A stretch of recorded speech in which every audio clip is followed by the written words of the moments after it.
and build your pads, haul dirt in or out, and even do erosion control. Philip Love and his team can do it all for you. The website is the same, insulatewitheagle.com, as is the phone number, 256-755-1556. Give them a call and see what Eagle can do for you. Eagle saves you time. Eagle saves you money. If hunting and outdoor recreation are your passions, it all starts with the right property. That's where I come in. I am Bo Butler with Southland Realty and Auction, a hunting and recreational land specialist and a Jackson County native who sees land through a hunter's eyes.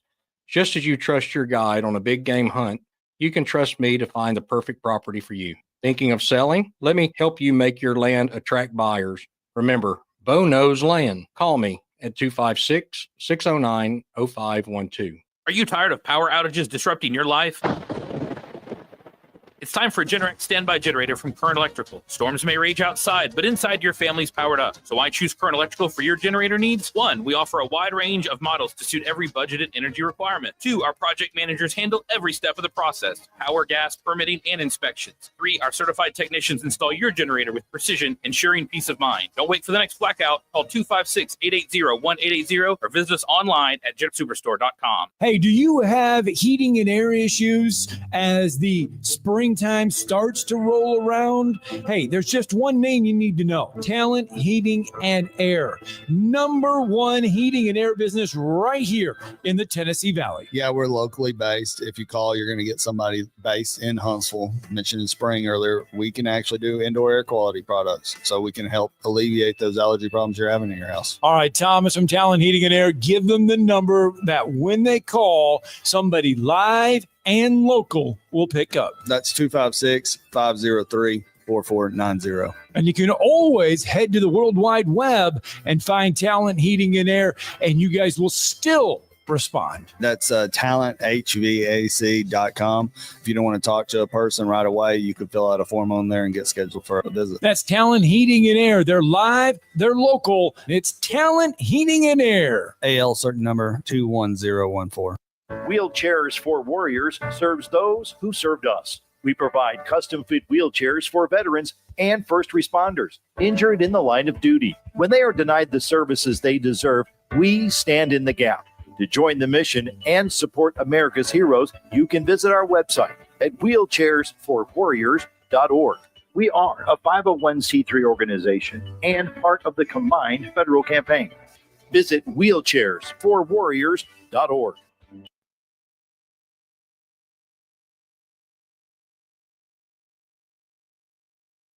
This is Unsportsmanlike on ESPN Radio.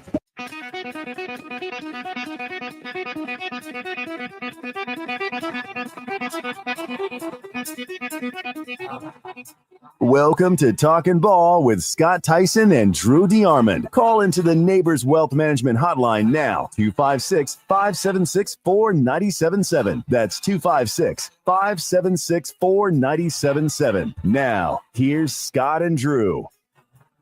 And with that, we are going to say welcome in to a brand new live edition of Talking Ball, 97.7 ESPN, The Zone. Scott Tyson, Drew DeArmond with you on a Monday morning.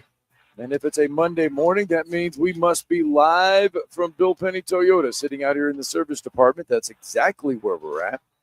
Their doors have just opened Monday through Friday, 7 a.m. to 7 p.m. They can service your vehicle. Then on Saturday, of course, they'll roll the doors open from 7 a.m. to 5 p.m. and get you taken care of. And remember, if you need to leave your vehicle here for, I don't know, an extended period of time, it's reliability, versatility, it's rentability.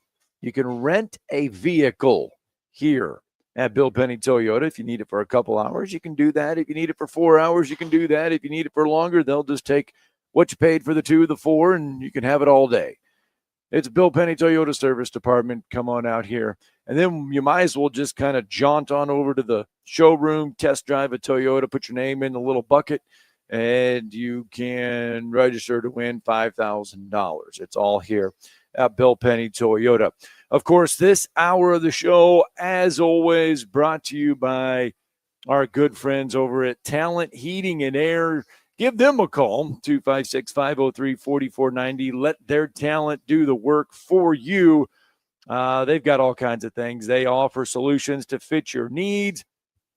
Thomas, Terry, Jeremy, they've got over 40 years of experience. They stand by their commitment to the customers. They offer service, repair services, new installation, ductwork, repair, replacement, indoor air quality solutions. They've got it all. Give them a call, Talent Heating and Air, 256-503-4490 or talenthvac.com. And without them, we would not be able to offer you our bracket challenge. Head to our Facebook page, head to our Twitter page, find the link there. You need to sign up for it. Heck, we're giving away everything but the kitchen sink on this one. So make sure you sign up for it and see if you can beat either Drew or myself in the bracket challenge. Get it in. Play going to start here very soon. 256-576-4977. That's the number to the phone lines. You can be a part of the program this morning. And before we get done, or I should say not get done, before we start talking about this year's NCAA bracket field, the tournament challenge, and all of that stuff, who got in, who didn't get in, the SEC and their record and everything, we do want to congratulate North Alabama. They are not done playing basketball yet. The Lions, remember, they redid the whole entire field and the selection process.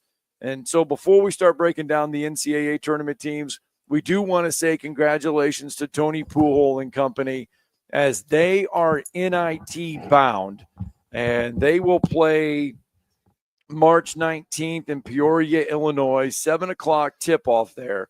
So UNA not done yet. Remember, Lipscomb had already secured an NIT bid. If they did not make it into the NCAA tournament, they win. The A-Sun does Lipscomb. We'll talk about that in a minute. And but UNA last night got word, and they are not done yet. So congratulations to them. They are headed to the postseason. Speaking of the tournament and the postseason play, for the first time in 45 years, the SEC secured multiple top seeds. They also set a record with 14 teams in the field. Now, that 14 tops the 2011 mark by the Big East. And it is amazing. Auburn is the number one seed for just the second time in program history. They joined that 1999 team, and they are the top overall seed in this year's bracket for the first time in program history. They will head to Lexington, and they will have to await the winner of Alabama State and St. Francis.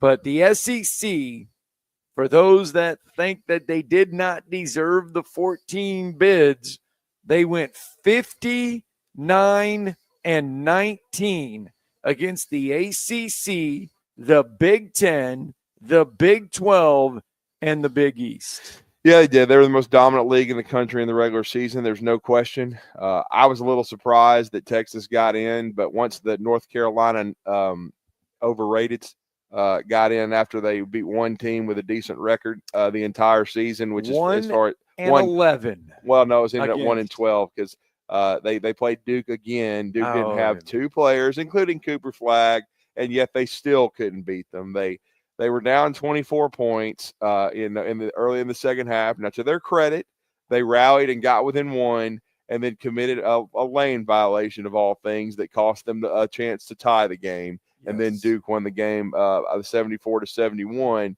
But again, and it was kind of comical to hear the national fools basically giving Louisville all this credit for finishing second in the league, and then basically saying Duke is so good that they can win the vaunted ACC without two players. That's not what it is. The ACC sucks. SUCKS. That's why they still won it. Yes. Because I was just on another radio show this morning, and they were talking about what a tough draw Auburn got because they got to play Louisville 45 minutes, from home. I don't think Auburn cares if they play Louisville in Louisville's gym, because they're going to beat Louisville unmercifully if Louisville even beats Creighton. Okay. Right. I'm just saying. So you bring up, you do bring up something. And you bring up something, and we'll dive into all these teams making and everything, but I want to touch on something, and you just said it right there. Right. That Auburn doesn't care if they're going to if they match up with Louisville, they don't care because it's the short distance drive from Lexington to Louisville. And the Auburn fans are going to show up too. They are, but what is the Auburn mindset right now? Oh, I think they're that's the question. They right? lost 3 out of 4, and they didn't play as well as they wanted to against Tennessee. But that was a high level game. I was there on Friday and watched all the quarterfinals, and then watched both those. I watched the semis. Look, man, I'm just telling you, Todd Pettiford didn't play his best game. Okay, and Auburn made a hell of a comeback. They were down 64-52. And basically the game turned. Auburn came out of a timeout. They did a great job getting the ball on a high-low. Nice lob in there to Jonai. And he misses it. He just misses the layup. So they don't tie the game.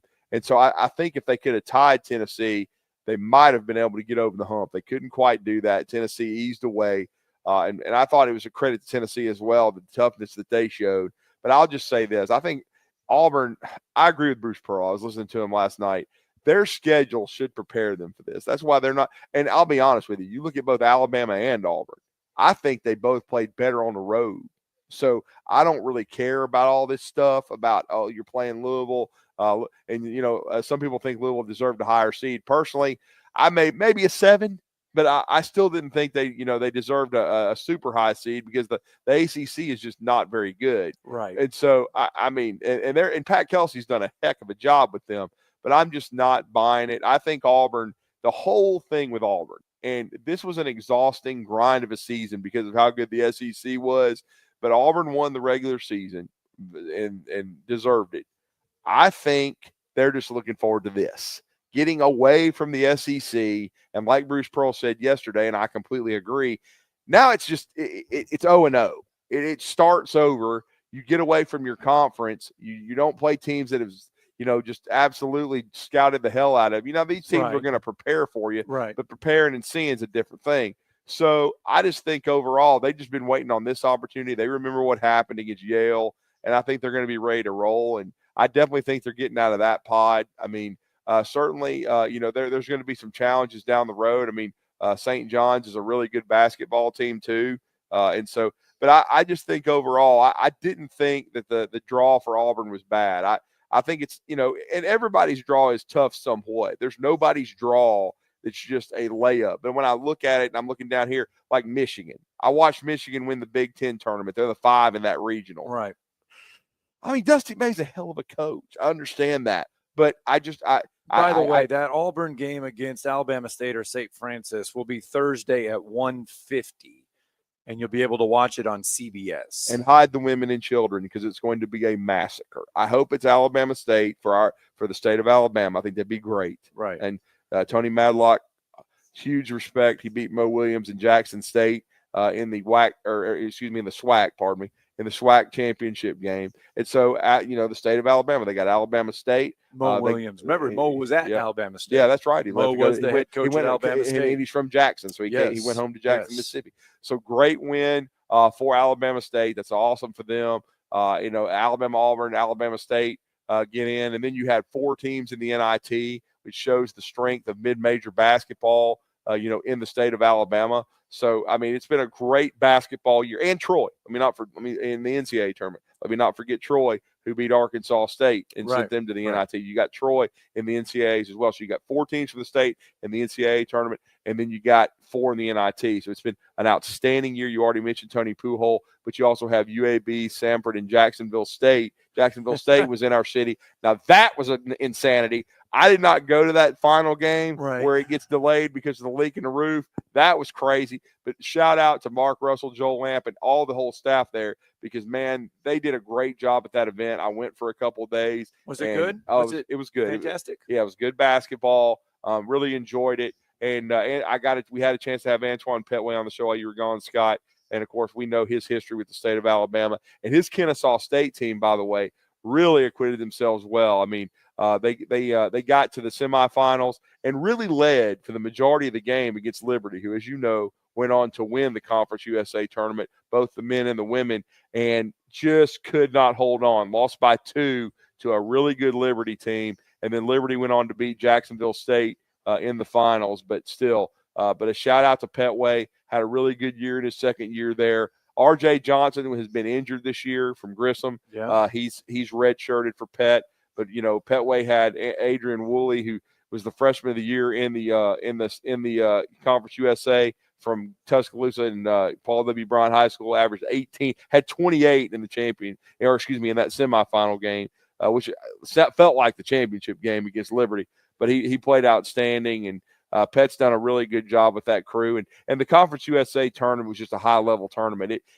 The thing that strikes me, it'll be back next year. Yeah, exactly. They did do the 1 year extension, so it'll be for back the third year. Yep, and they announced that last week. Being a part of it the last 2 years, it's just the ferocity with which they compete, because every game is do or die. Like, it's a one-bid league. You got to play well to get the job done. And so, Pet and them beat New Mexico State, which was a really close game. The games on the men's side were very, very competitive. And then shout out to the Liberty women, who slayed the huge dragon known as Middle Tennessee, because Middle Tennessee is a powerhouse. Yeah, they were on that. But Liberty, I think it's the first time since 2018 they made it. So it was a sweep this year. But again, Joel Lamp, Mark Russell, that entire staff, amazing job over there at Probst Arena. It was a great event. All right, we got Auburn's seed down, and let's visit the number 2 seed. You got Alabama taking on 5th seed Robert Morris. That'll come your way on Friday, 11:40 tip for those that want to watch it on TV. True TV will have that one. It'll be on True TV on Friday at 11:40. Alabama, pretty Robert early tip. Morris. Yeah. That'll be one of the first games out of the gate that day from beautiful Cleveland, Ohio. Let me tell you, there ain't crap out there. I already had people messaging me, going to Cleveland? No, not going to Cleveland. No. I flew in there last year. Did you? Yeah, because that's where the NCAA. Swimming? Because we had to go to Spire out there in Geneva. Right. And my God, I wish I could have just bypassed the whole damn place. Well, here's the thing. Now it would have been possible if Alabama had gone to the Midwest, because some people had them in the Midwest. I think because because of the NCAA tournament rules, I already knew. I was like, okay, look, I was very confident Auburn was a 1. Yes. And then once Florida polished it off, and even when they got to the finals, I thought they're going to be a 1. Yes. So Alabama's not going to be in either one of those regionals. So it's either going to be Houston or Duke if you're looking at who the likely number 1 seeds were.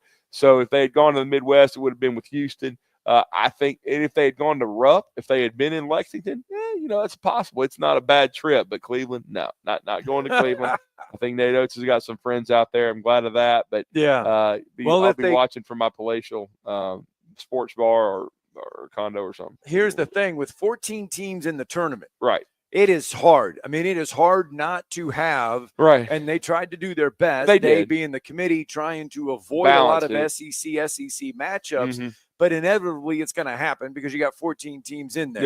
Yeah. If they win that, they're going to get the winner of Vanderbilt and St. Mary's. So they could see an SEC team in the round of 32. Yeah, there's going to be a lot of that in there because of with the 14 teams. And there was another fact that was pointed out as soon as the matchup was announced with Robert Morris is that their best player is Cam Woods, who is from the state of Alabama. He won state championships at Midfield High School and at Pinson Valley. He's been to several different schools, let's just say. Yeah, but he's a journeyman. Yeah, in this portal era. But I'll be honest, until a couple of the beat writers pointed it out, because I did not see Robert Morris win their league as far as the tournament. I did not know Cam Woods was on about his 5th school, but he was a big time scorer in high school in Alabama. At last I had heard he was at NC State, so I did not know that he was at Robert Morris, but he is, and certainly they can score. So it's going to be an interesting matchup with Alabama in round 1 in Cleveland. And as you said, that'll start at about 11:40. I think Mississippi State's tip-off time is a little bit. I think the first game of the day on Friday to get underway. Well, I wanted to get home yesterday. Right. I woke up yesterday morning and it was like I wanted to get home, but because of spending time with some members of the NCAA committee, so I had an invite yesterday to attend the Big Ten championship game there because it was in Indianapolis. And I could have attended the Big Ten's NCAA selection show gathering and party there in Indianapolis yesterday. I they could have gone. They to host all the teams like that were from the Big Ten that were very likely to get in. Is that what happened? Well, so what they did is the Big Ten had the tournament there, Yeah. but the NCAA. So where we were the natatorium that we spent all of our weekend is about 600 yards away from the NCAA offices. Oh, okay. And so, and I work with a couple of the committee members on the swimming side, but they also do basketball stuff. And so they were like, hey, if you want to stick around on Sunday, you're more than welcome to come to the NCAA the NCAA offices for the selection show, the gathering, and the party and stuff. But I was like, man, I wanted to get home. Well, I mean, I didn't know if he was on a plane to Florida, because we'll talk about that in a minute. I was supposed to do that. Yeah. But the flights kept going up. Oh, Lord. And so the flight that they wanted me to get on was Sunday morning at 8 a.m. Oof.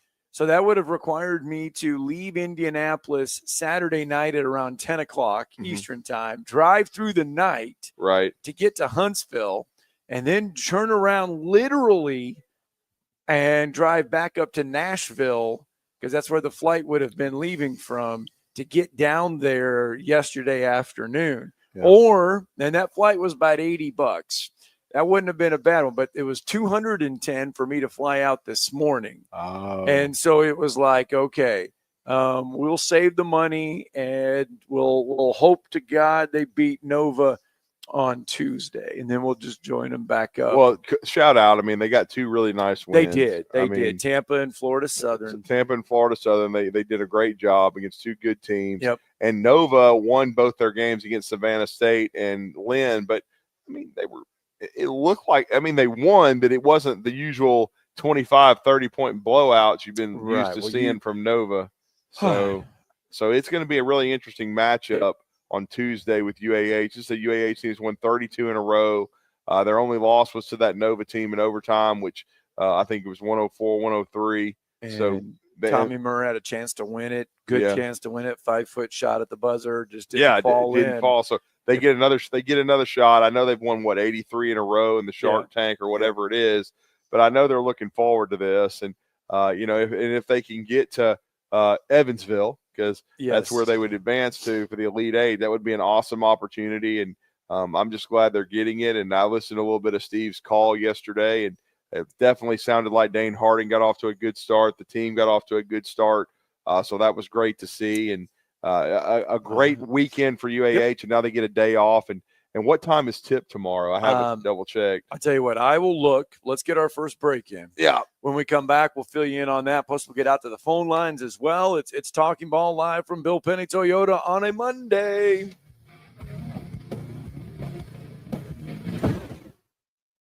You're listening to Talkin' Ball on 97.7 ESPN, The Zone. Got an injury wreck, 72 in Wall Triana in Madison. Got a no injury reported at Winchester and Homer Nance. It'll be a few minutes before either one of those is clear. Everything else looks good this morning. I don't see any other snags for you. D&L Refrigeration repairs heating and air conditioning units for homes and businesses. Ask about their military, law enforcement, and senior discounts at D&L 256-652-1207. State license 08091. Captain Neck in the Valley Skywatch Traffic Center. We aren't a winning school. We are a championship school, and we make legends. Join the Crimson Tide as they look to continue to rise to the top of the NCAA basketball mountain. Every game, all season, right here on your home for Alabama basketball, the Crimson Tide Sports Network from Learfield.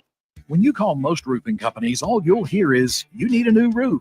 Not when you call Fleming. At Fleming Roofing and Restoration, we're focused on your needs, whether it's an easy repair or a full roof replacement. Folks around here have trusted Fleming since 1965 for all their residential and commercial roofing needs. And as the area's storm damage experts, Fleming knows all the ins and outs of the insurance claims process. Log on FlemingHSV.com to schedule your free estimate today. Fleming Roofing and Restoration. We show up. Have you discovered Good Company Cafe? The place for breakfast, brunch, lunch, and so much more. Enjoy brunch all day and pair with one of our many seasonal refreshing drinks, including alcoholic and non-alcoholic options. Choose inside or outside on our gorgeous, spacious, dog-friendly patio and have some fun with friends playing yard games in the courtyard. See catering, to-go options, and lots more at goodcompany-cafe.com. Good Company Cafe, 7500 South Memorial Parkway. Rocket City, for air that's cool and clean, contact Sensa Green Heating, Cooling, and Insulation. Get HVAC smart with Professor Green and the expert team at sensagreen.com. Now offering up to $1,500 off any new Bryant system. Whatever it takes, Sensa Green has Huntsville covered. Remember, folks, with innovative, sensible green solutions, contact Sensa Green Heating, Cooling, and Insulation. From Coleman to Fayetteville and all points in between. Son, pull the hammer back. Smokey's coming at you in a plain white wrapper. 97.7 ESPN, The Zone.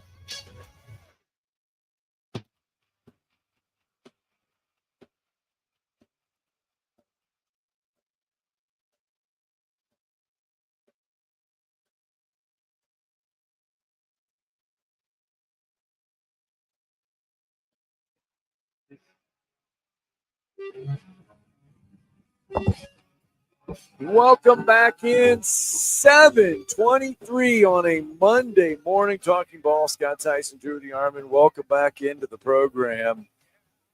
Just kind of getting everybody caught up a little bit so far on. But it's a great year for the state, though, when you think about that, though. Well, look what UAH Troy, is doing. But, I mean, Troy makes the Troy, NCAA Alabama tournament. State, Alabama, and all, and then 4 in the NIT, man. And then, but think about this, and if UAB had beaten Memphis, Yeah, they would have got UAB it. would have gotten in because they would have gotten the automatic bid. I And know Memphis would have gotten the bid over North Carolina. Yeah, they would have. That was interesting what the committees said Yes. yesterday, that the contingency, there always is a contingency. Right. If UAB beats Memphis, Memphis was still going to get in. They were going to be an automatic, but it would have knocked North Carolina out of the tournament because UAB would have got in. And the team behind, the interesting thing is the team behind North Carolina, they said, was West Virginia from the Big 12. And so that's very interesting to see. It is because Darren, because the head coach at West Virginia. Oh, he was the DeVries. He was not happy. Well, he is on Iowa's short radar. I've from heard what that. I've been told. Yeah, is and Ben possible Jacobson. to replace Fran Or Ben McCaffrey. McCollum. I'm sorry, Ben Yeah, McCollum. Ben McCollum I'm from sorry. Drake, who, by the way, Drake is in the They field. are. And Ben McCollum's story is great because he was at Northwest Missouri State, Yeah. and he pretty much brought 4 starters with him from Division II to Yeah. Division I over there at Drake, Yeah. and so he's on that short list as well. But to also congratulations to Lenny Acuff. We knew they were in the tournament Awesome. because they stamped their ticket with the ASUN bid. Now they will head to Milwaukee, and they will tangle with Iowa State there in their first round game there in Milwaukee. So should be that's going to be an interesting ball game because I mean, you think they've got the firepower to beat an Iowa State. I think they got And Iowa State's going to be a heck of a ball injured. game. They don't have their whole lineup. So No. I thought it was a good draw for Lenny Acuff and Lipscomb, and we thought they'd probably be a 13 seed. So I'm looking forward to Lenny and those guys taking the floor. They're probably going to be one of my upset picks. I mean, I really believe in Lenny and what he's done, and really proud for him and his family. This is kind of the pinnacle of your profession. Only the second time in Lipscomb's storied history. Now, we know a lot of that was as an NAIA power and things of that nature, but as a full-fledged Division I, only their second trip to the big dance, and Lenny can make history by getting them their first win. That'll be on Friday at 12:30. You can watch Iowa State and Lipscomb. That'll be on TNT. So everybody circle your TV broadcasting schedules. And if your and we'll have a lot of those games, I believe. Oh, we are. We're home of the NCAA and tournament. So hopefully we will have. Hopefully we'll get Tokyo to program that in so we can have. Well, and we'll see if we can also have some of it on talk radio. We'll see. We need to get that Iowa State Lipscomb game on. Yeah, because the issue though is Alabama will be playing, and we'll start at 11:40. So on Friday. Yeah. So we'll be definitely carrying the University of Alabama. We're home for the Crimson Tide, but we're going to be carrying the tournament in its entirety. It's going to be great. And I'm assuming we're going to be carrying the first 4, which is exciting because we have Texas in there hoping to make a statement for the SEC. Yeah, that gets started on Tuesday. Yeah, Tuesday and then Wednesday. Yeah, Mm-hmm. Texas and Xavier will be on Tuesday. That's the nightcap at 8:10. And then, of course, True TV has all of those. And then Tuesday at 5:40, Alabama State and St. Francis. Wednesday at 5:40, American Mount St. Mary's. And then San Diego State and North Carolina on Wednesday at 8:10. Very interesting. Brian Dutcher, man. Don't forget about Brian Dutcher. All right, let's get out to Bryce real fast on the phone lines. Good morning, Bryce. Morning, Bryce. Hey, guys. Yes, sir. You got to love you some Reese Davis. He called him out last night. You see him? I did not. What did he say? He said, how did North Carolina get in the tournament? Oh, I wondered the same thing. That shocked me. They were in the first regional reveal, and I was like, wow, North Carolina. I thought to myself, well, if they got in, Texas should get in because Texas had 7 quad 1 wins. North Carolina had 1, but teams like Indiana, Scott already mentioned West Virginia, teams like that got overlooked and got left out. Well, you know why they got in, Drew, because of their damn name. Well, Indiana's got a name, too. I thought Indiana had at least won 4 or 5 quad 1 games. I thought when Carolina could not beat Duke without Cooper Flagg, that should have been just the end of it. Well, and how about this, though? You'll like this, though. Mm-hmm. So Bubba Cunningham. Yeah, he's on the committee. Right. He's on the committee, but he's also the athletics director for North Carolina. And claims he wasn't in on the meeting. Yes, he picked up an extra $104,000 for the Tar Heels making the NCAA tournament. Yes. Yeah. Do we need to say any more why they made it? I mean, that's why they made it. Because they had they had the athletic director on the committee making the choices. Right. Do I need to say any more? I mean, Drew, I lived up there for 6 years, and that's all I heard was Duke and Carolina. Oh, I know. No doubt. I lived in Charlotte, and that's all I heard, man. Duke and Carolina basketball. Yeah. But boy, it sure has changed. We got 14 teams in. That's awesome. Yep, all 14. They definitely gave the SEC a lot of respect. We'll see, how they do in the tournament because that'll ultimately be where they're judged. But, 14 teams, all-time record, and it was a great, great regular season, no doubt, and a great tournament. I mean, that SEC tournament, it went about like I thought. The only slight thing I got wrong, I thought Florida would beat Auburn in the finals instead of Tennessee. But Florida's playing as well as any team in the country. I got a chance to see them again up close. It just doesn't do justice till you see them. They're outstanding. I think they could be the best team in the country right now. You know what's scary about Florida is that when they put their other 5 in, they don't fall off.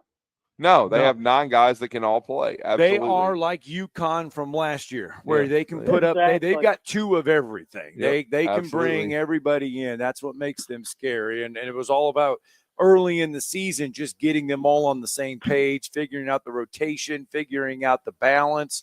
And once they did, Florida really started rolling. Mm-hmm. Anything on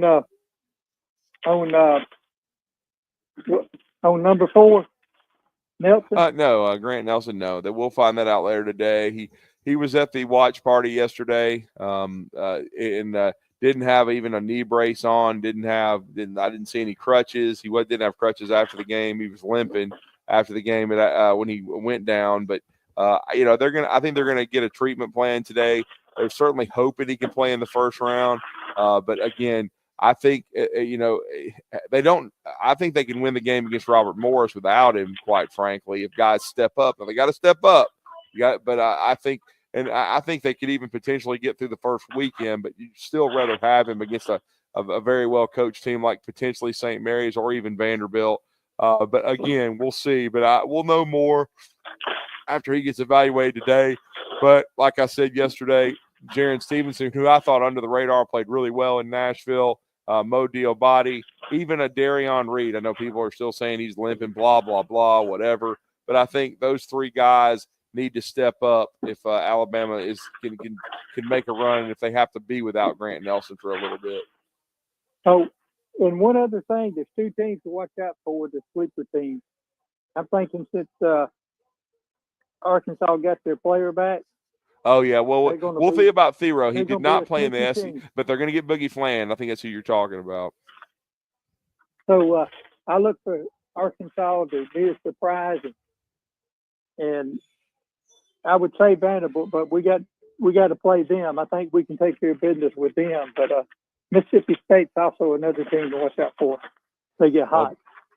Well, we appreciate it, Bryce. Good stuff, man. Thanks for calling in. I appreciate you, but yeah, y'all missed one. You would have loved to see Reese call them out.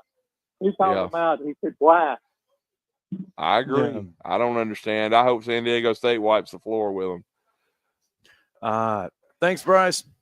All right, I tell you what, 7:33, let's get a break in because when we come back, we will visit. We got to go out to the phone lines again. We got more phone calls, and we got to keep running down the brackets and talk about some of the tournament stuff. It's Talking Ball, 97.7 ESPN The Zone.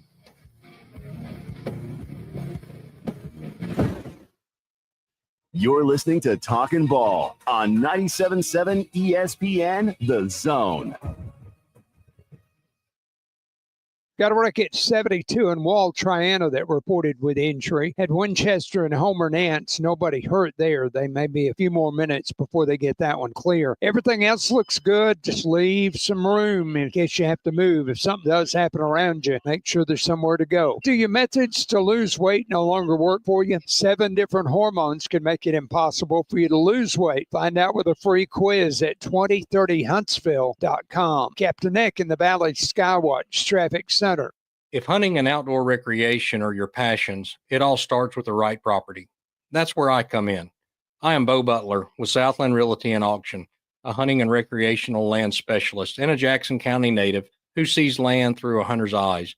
Just as you trust your guide on a big game hunt, you can trust me to find the perfect property for you. Thinking of selling? Let me help you make your land attract buyers. Remember, Bo knows land. Call me at 256-609-0512. No representation is made that the quality of legal services to be performed is greater than the quality of legal services performed by other lawyers. A wise man once said, if you take care of old folks and children, everything in the middle will take care of itself. Hi, I'm Danny Aldridge, lawyer in Alabama and Tennessee. In the next 20 years, the number of those folks over 65 years of age will more than double. In our golden years, the most important goal is to be treated with dignity and have control over doing what makes you grateful with those you love. At the Aldridge Law Firm and the Legal Town Center, we're dedicated to help you with these goals, and we'll be there when life throws you those inevitable curveballs. Let us assist you with your legal needs, whatever they may be or become. You may reach us by phone at 256-534-3188 or online with Dan at danaldridgelaw.com. Just remember, we're here to help. Whether it's personal injury, wrongful death, fraud and cheat, or estate planning made complete, we're here to help. Hi, folks. Bobby White back again for Woody Anderson Ford, inviting you to come test drive any one of our over 100 F-150s. From rock-solid, dependable work trucks to our state-of-the-art Platinum Series, we've got an F-150 for you. Test drive one today, and you'll understand why the F-150 is the best-selling truck in America, going on 48 years in a row. Just as successful offenses and defenses are built on teamwork, Woody Anderson Ford is powered by our people. Our sales and service teams are well-trained to save you time and money. And because we want your business again and again, no one will work harder to earn it. Our mobile service teams come to your home or business for oil changes, brake work, tire rotations, and more. And the great thing is you don't pay extra for it. We come to you with mobile service at no extra charge. Proud to be local, family-owned, and at your service for over 62 years. Woody Anderson Ford, Alabama's F-150 Superstore. You don't have to go somewhere else, just so you can go somewhere new. Plan your next vacation with Huntsville International Airport and Breeze Airways. Enjoy friendly, convenient, nonstop travel to some of the most exciting destinations in the U.S., including the home of iconic casinos, world-class shows, dining, and entertainment. Las Vegas. With flights starting as low as just $79, Breeze has got you covered with easy, breezy, nonstop flights to Las Vegas. Book nonstop to Las Vegas now at flybreeze.com. Hold your block until the whistle blows. From SEC Media Days to the National Championship game. This was a great team win. We are 97.7 ESPN, The Zone.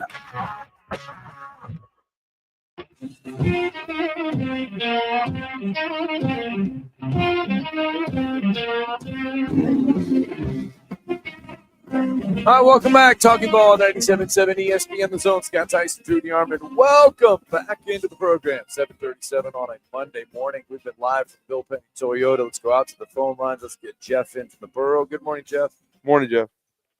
Morning, guys. I just want to say, pretty much the brackets when I went, I knew Carolina would get in if they got in. It's because they're Carolina. They're a blue blood.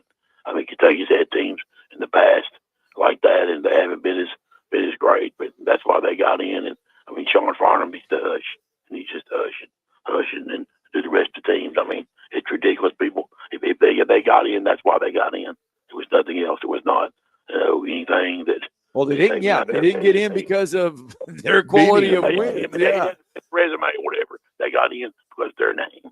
I said they're a blue blood. They're like Kansas and Kentucky. They're blue bloods. And when they have about badge, if they have a off year or something, they're usually not supposed to do. UConn, Duke, out because their history, because they've won, they've gotten the banners hung up, and they've gotten banners, and they've got the history to prove it. So there's no, I mean, I don't know if they're going to get by the first round. If they do, I think they'll beat Ole Miss myself. I think they could. I'm not saying they might want to be, they might not look pretty, but they're going to. I think they'll beat Ole Miss, but and I think Drake is going to beat Missouri. And another guy said last night he picked it that Yale was going to beat Texas A&M. So that's what he said. So I mean, I wouldn't be surprised if that happens either.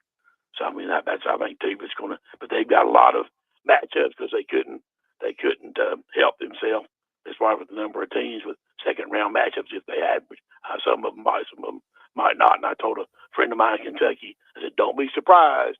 I told him about 2-3 weeks ago.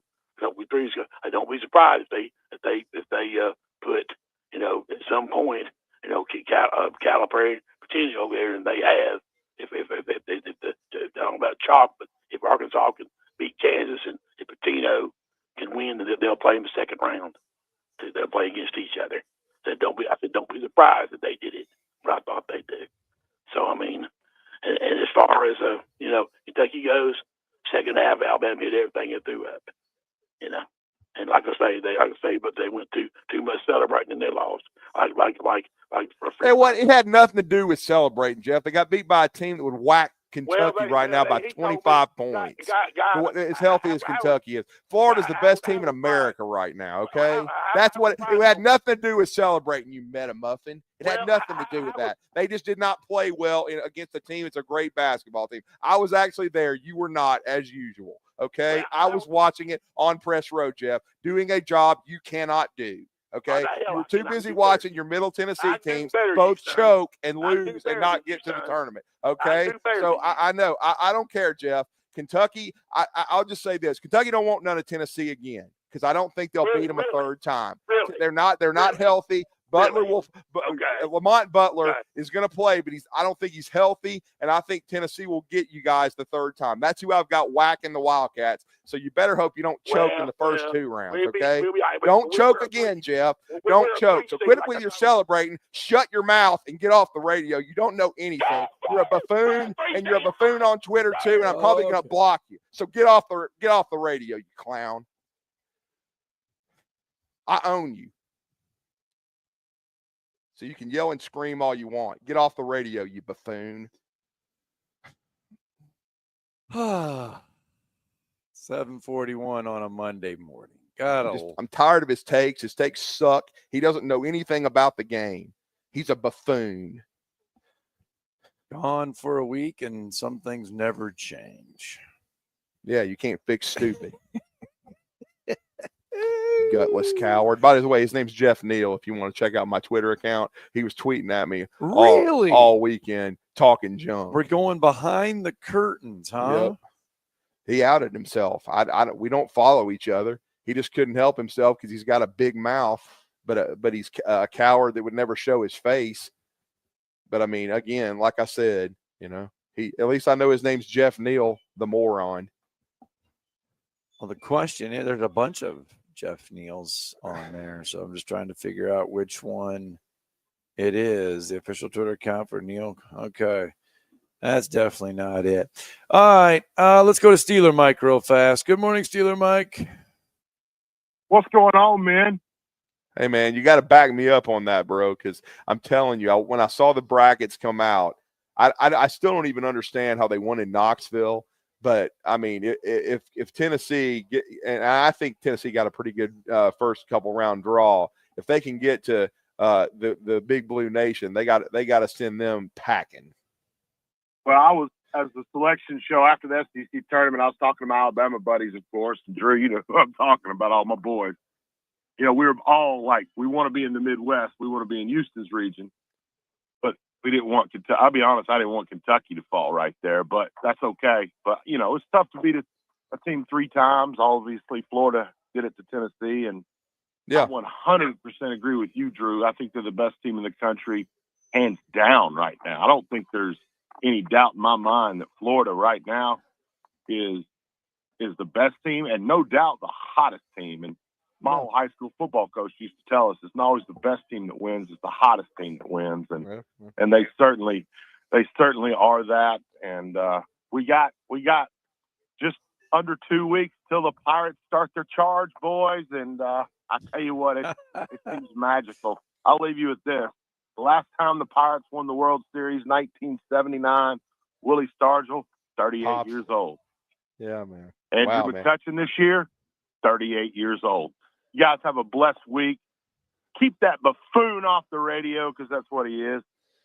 Yeah, well, I just think Kentucky. I'm not even going to put it past Illinois knocking them out, right? Because Illinois can score. Now, they had a little bit of an up and down regular season. Okay, they weren't great, but if they're getting healthier now, and again, Lamont Butler, he's the X factor because he's a really good player and he can take Kentucky to the next level. But they already don't have Jackson Robinson and Alabama. Both the last 2 times they played against Otega Owe, they shut him down.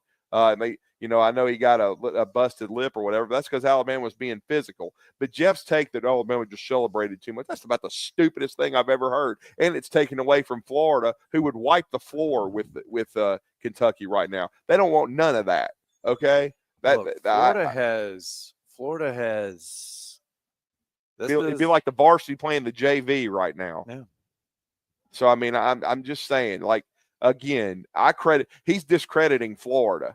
And, but again, could Kentucky get out of the first weekend? Yes. I mean, I think they could. I think they got a decent draw, but I think Tennessee is a better team. And I don't think they're going to beat Tennessee 3 times if they get a chance to. They might, but I would be surprised. I think the Vols will be locked in, and I think Rick Barnes is a good coach. I know Jeff always wants to heap things on him, call him regular season Rick and all that, but he's won 800-plus games. And I think Tennessee, I may pick them for the Final Four. I think they've got – this may be their shot. I think they got a pretty good draw. Houston is a tough – I love Kelvin Sampson. You know that, Scott. Yes. But I think that this year's Tennessee team matches up pretty well with them. And if they can get to that regional final, which they did a year ago, I think the Vols – and everybody knows what a huge Tennessee fan I am, Scott. I mean, I just love them. So I'm just sitting there, but, hey, I'm just giving them their props. Because I'm being objective here, looking at their draw. I mean, to be honest with you, there's not a university I hate more than the University of Tennessee. I think everybody understands that, but you also have to be respectful and understand how good they are and when you watch them play and the draw they get. So, again, I think they've got a shot this year maybe to finally break through and get to the Final Four. Oh, remember, when you get to this point, lots of times it's all about matchups. Yeah. I mean, it is. If it's kind of like when Auburn traveled to Texas A&M. A&M is a horrendous matchup for Auburn. And that's the 4 seed in Auburn's regional. And that's a 4 seed. So it's all about matchups when you get to this point. Sometimes the team that is better may not win because of the matchup. It's just it's sometimes it's the matchups. Lots of times, though, the better team does come out on top.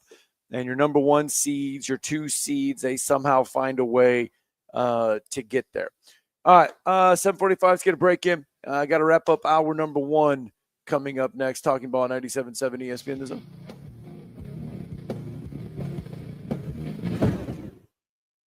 You're listening to Talkin' Ball on 97.7 ESPN The Zone. Got a wreck on 565 near County Line. It's over on the westbound side, but it's affecting east and westbound traffic. A big backup coming through that area. Looks like they may have an injury involved in it. Had Winchester and Homer Nance. That one came in as a no injury. 72 and Wall Triana reported as an injury type. RESPECT is coming. Shoal Scholar Dollars is bringing the celebration of the music of Aretha Franklin to UNA on Monday, March 31st. Tickets at shoalscholardollars.com. Captain Neck in the Valley Skywatch Traffic Center. By now, you know about Eagle Masonry and Insulation, and maybe you know that Eagle also does landscaping and dirt work. But how about after paint work? Shower doors, shelving, and mirrors, all taken care of by Eagle, the same Eagle that takes care of all your masonry, insulation, and landscaping needs. Eagle brings the same level of expertise to all these disciplines, and they're ready to provide you with a free quote. The website is the same, insulatewitheagle.com, as is the phone number, 256-755-1556. Give them a call and see what Eagle can do for you. Eagle saves you time. Eagle saves you money. You've got to experience Toyotathon at Bill Penney Toyota. They've got the selection with over 700 new Toyotas to choose from. And they've got the extras with Bill Penney perks and a 10-year unlimited warranty. So get on over to Bill Penney Toyota today and experience Toyotathon. Bill Penney Toyota in Huntsville and online at BillPenneyToyota.com. Bill Penney's Toyota 10-year unlimited warranty is valid through the 10th year of ownership. Valid on new vehicles only. See dealer for details. SportsMed is the official team physicians of the Rocket City Trash Pandas. And if the pros trust SportsMed, you can too.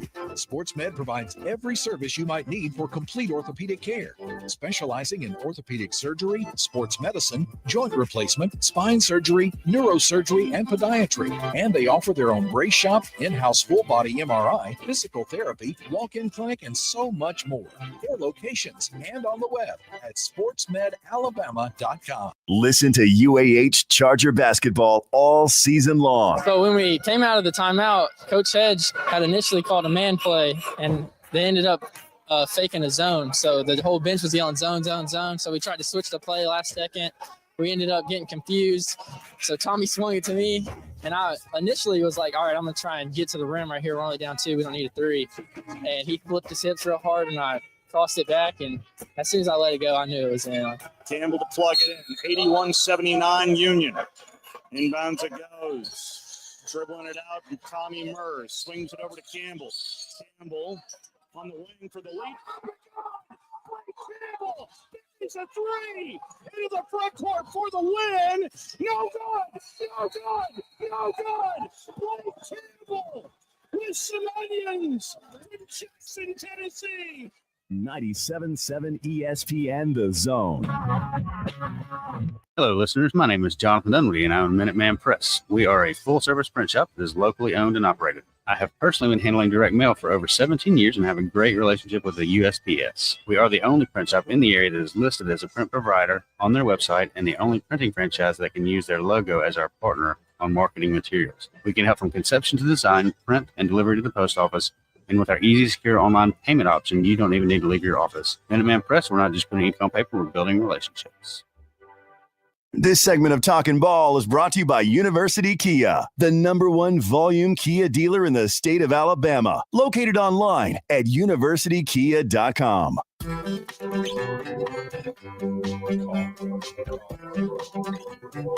$7:51, wrapping up hour one, Talking Ball, 97.7 ESPN, The Zone. So people are saying, okay, so we have kind of piled on North Carolina this morning. Yes. And so it's like, okay, who would you have put in other than North Carolina? Now we've mentioned that had Memphis lost to UAB in the AAC championships, then UAB would have gotten the automatic bid. Memphis would have taken the bid away from North Carolina. That had already been established. Some of the other candidates that were left out were West Virginia. They were upset. They felt like they should have gotten in over North Carolina. And you looked at their resume. Their resume was they had 6 wins over quad 1 teams. 5 of those were away from home. They had 6 wins against the net top 50 and 13 against the net top 100. They did not have any quad 3 losses. North Carolina had a quad 3 loss on the schedule. They were one of 30 teams to win 6 or more quad 1 games. They had 4 Big 12 road victories, 19th toughest schedule in the country, 9-0 against quad 3 and quad 4 teams. The second most quad 1 games out of any Big 12 team. Their non-conference RPI was 24, and they had 3 wins against the AP top 10. And they had 2 wins against teams that picked up automatic qualifiers in Gonzaga and Robert Morris out of the Horizon League. And so, okay, it's like you start looking at, well, what was North Carolina's net results? 1-12 in quad 1 games, 7-1 against quad 3 teams. So, I mean, it's going to be debated. Every year it's debated. Should they have gotten in? Should they have not gotten in? Right. And this is when you see the proponents start putting stuff out saying, well, see, I told you this is why we should have expanded the NCAA tournament. This is why we need 72 teams in. So these teams like West Virginia, these teams like maybe UAB, these teams, they get in. This is where you see it. And this is giving ammunition to some of those saying we should expand the field. Well, like I said, that target will just continue to move. But again, I just don't think there's any way Carolina should have been in, but maybe Carolina will go on a run now. I don't think so, because I don't think they have enough inside to do it. I do think they have good guard play, and they'll have a chip on their shoulder because everybody's telling them they're not going to win. But, I'm going to be certainly rooting for Dutch. I'm going to pick San Diego State. So what if North Carolina wins 2 or 3 games? Does it validate that they should have gotten in? I guess so, but I don't. I see them winning 1 game max. I don't see them, beating Ole Miss, for example. I think Chris Beard will have his team ready to play. It's a pretty good matchup for North Carolina because besides Malik Dia, Ole Miss is not super physical. I mean, as far as inside, they're a guard oriented team, but Ole Miss is an old team. I mean, they're a bunch of seniors. They've been around. They've got really good guard play, in my opinion. And then Brakefield is kind of a junkyard dog for them. He's a transfer from Duke, so he's very familiar with the Carolina program. And I just like Chris Beard. He has a lot of success in March. And, I know Jeff didn't pick, Ole Miss to beat Carolina. He thinks Carolina will beat them. But what Jeff is an elitist. He thinks North Carolina should have got in just because it says North Carolina on their chest. He basically said that. He thinks North Carolina will win just because it's Ole Miss versus North Carolina. He doesn't have enough basketball IQ in his pea brain to realize that I think that Ole Miss has better personnel. I really do right now. I know it's Ole Miss, and I think they've got a coach. I would definitely take Chris Beard over Hubert Davis. I know Hubert's been to a national championship game, but so is Chris Beard at Texas Tech. A lot harder to do that at Texas Tech than it is at North Carolina. I do think Hubert's a good coach, but I would favor Chris Beard in this situation on a neutral floor. I may end up being wrong on it, but I'm going to stick my neck out. I think Ole Miss, with the strength of the SEC against the Pissants, which is the ACC, I just don't think the ACC is that good. And I think Duke is far and away the best team. I know Clark Kellogg picked Clemson to make the national championship game, and Brad Brownell is an underrated coach. Got them to the Elite Eight last year until they lost to Alabama. But I don't see Clemson in the national championship game. I don't see Carolina making a deep run.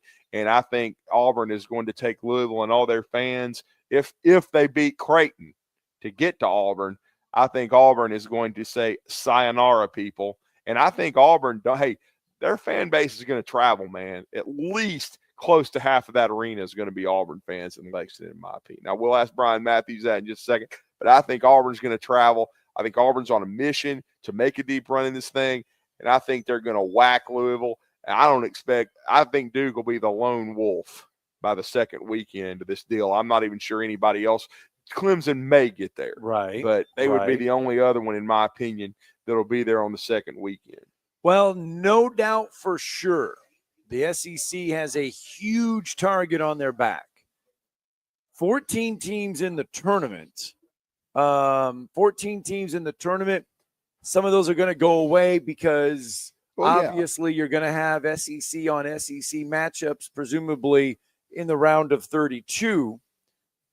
But the SEC now, with 14 teams in, you've got to get some to the Final Clemson Four, and has you've got to beat your boy. You got to get a national champion out of this, right? With 14. I mean, I think you need the most teams in the round of 16, right? The most teams in the Elite Eight, and then try to get a couple to the Final Four.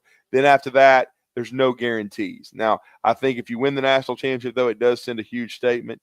And I think, to me, Florida has the best chance to do that. Right. But certainly we'll see. And Clemson, they would potentially have a matchup with Purdue in the round of 32. And I love Matt Painter in the NCAA tournament, too. And he's already beaten Alabama, and I think he could get Clemson. Hope he does get Clemson.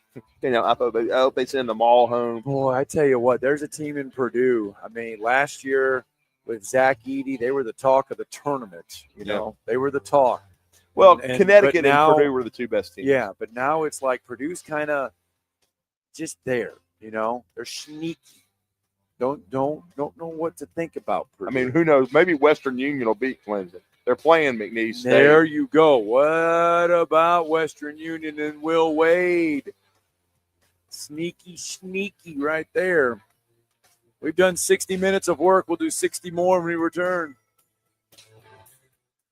This is Brent Musburger's VSiN Action Update on 97.7 ESPN The Zone. AI-powered betting models to help you make sharper picks during March Madness. Free 7-day trial available now at rhythm.com. That's RITHMM.com. Auburn Tigers, the number one seed of the South region of the NCAA tournament. They'll meet the winner of the first four matchup tomorrow in Dayton between Alabama State and St. Francis. Hornets are the 3.5-point favorite, total 141.5. Coming up on Friday, number 2 seed Alabama in our East region matchup takes on 15th seeded Robert Morris. 166.5 the total at Rocket Arena in Cleveland. Kentucky opens up with the Fiserv Forum in Milwaukee. They'll open up with Troy as a 10.5-point favorite, 153.5 the total. Trojans champions of the Sun Belt Conference. For more, go to VSIN.com. WCZN, Union Grove, Huntsville, Alabama. 97.7 ESPN The Zone. SportsMed is the official team physicians of the Rocket City Trash Pandas. And if the pros trust SportsMed, you can too. SportsMed provides every service you might need for complete orthopedic care, specializing in orthopedic surgery, sports medicine, joint replacement, spine surgery, neurosurgery, and podiatry. And they offer their own brace shop, in-house full-body MRI, physical therapy, walk-in clinic, and so much more. 4 locations and on the web at sportsmedalabama.com. This hour brought to you by SportsMed Orthopedic and Spine Center. Online at sportsmedalabama.com.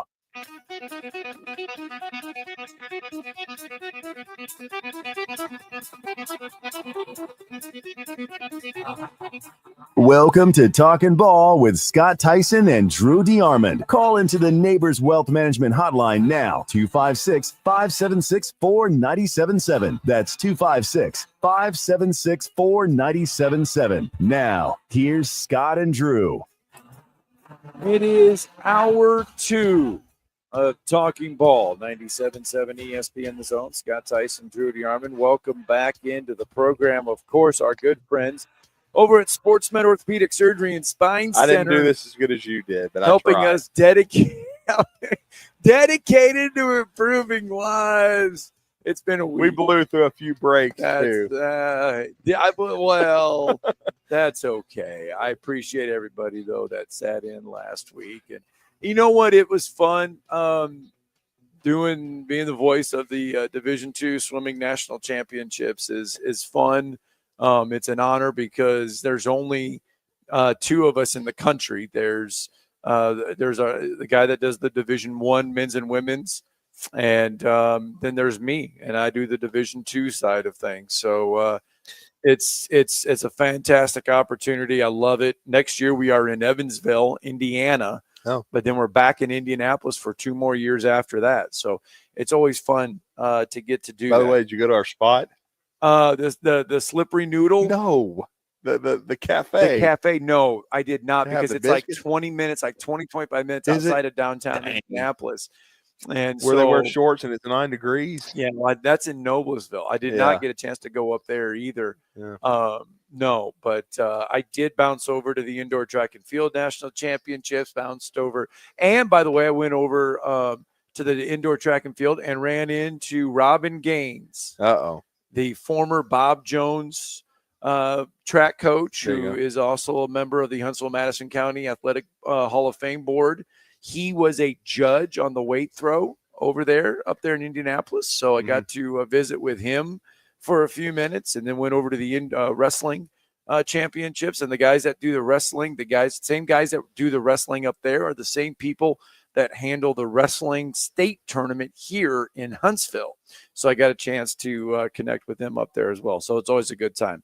But anyway, the Auburn Tigers relishing in a regular season title. Did not go the way they drew up in Nashville, but they did get the overall number 1 seed. First time in program history there. First time since, what did we say, 99?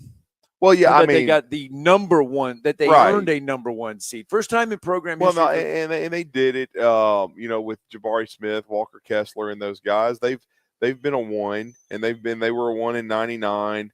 There's no question that they're a great basketball team. I think they still deserve the number 1 overall, even though they didn't make the finals of the SEC tournament.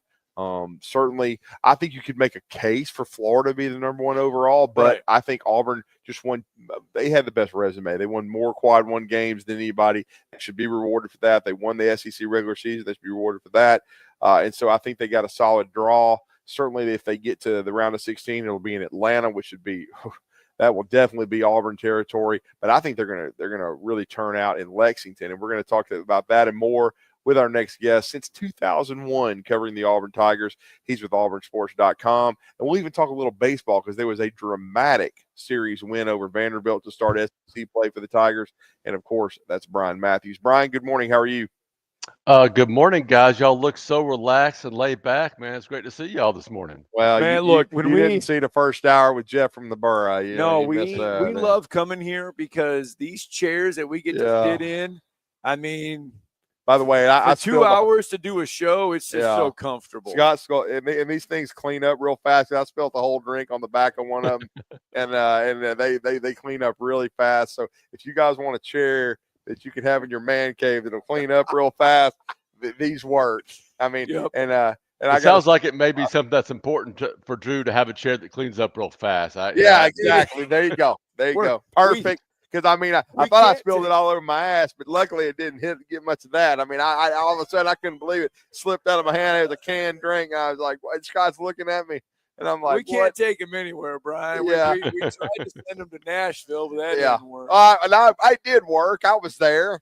And, Auburn beat Ole Miss, but they didn't get what they wanted against Tennessee, Brian. But, some things can be a blessing in disguise.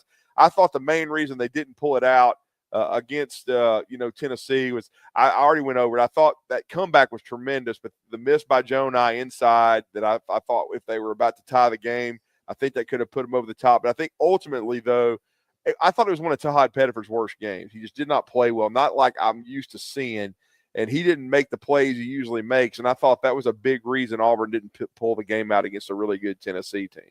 Yeah, Tahad was 0 for 8. Auburn made that great run. They had a couple of chances to, kind of top it off there and couldn't quite finish. And that's the way it goes sometimes. They've won so many close games all season against these really good teams.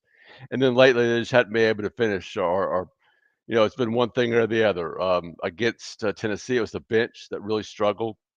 Tahad, of course, was one of those. Against Alabama, their perimeter defense broke down. Alabama was able to get all those points in the paint. I think it was 52.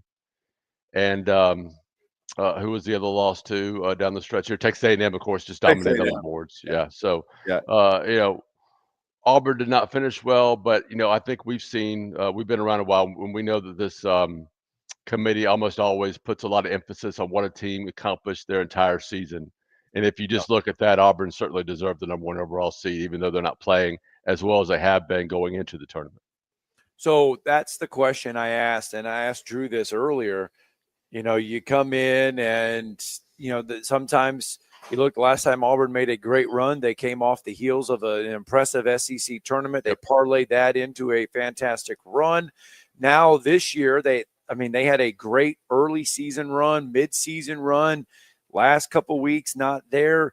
You ask the question, and you can ask the question, Brian, they knew probably they were a number 1 overall seed. Did they just kind of take their foot off the pedal, or were there chinks in the armor? What's the mindset of this Auburn team now going into the tournament? I think a little both. I really do. I think the teams that beat Auburn down the stretch deserve credit. And when you say Auburn took the foot off the pedal, that takes away the credit from them. And I think Auburn has, been exposed a little bit down here lately for whatever reasons. But I do think this team is capable of fighting that back. It's been a long season. I think primarily playing 7 players, not much depth. Kind of wears on you mentally and physically. So I think that's played a part in Auburn's play, down the stretch here over the last couple of weeks, and we'll see if they can find the answer to that. I thought it was good for them to just go out in the SEC tournament and get a win. You don't want to go into the NCAA tournament on a 3-game losing streak, so that was positive. But they've still got to sort of find whatever it was that made this team so special the first 2.5 or 3 months of the season. And it certainly has been a special season. And you just never know. I just wrote a column and published it.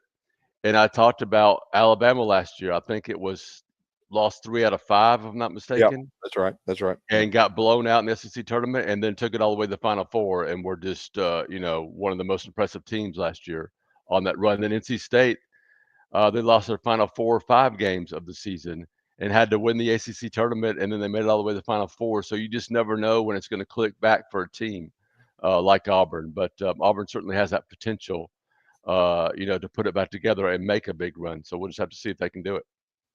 Well, and I also say this. I had to basically throw somebody off the air this morning because they were ranting and raving about Kentucky.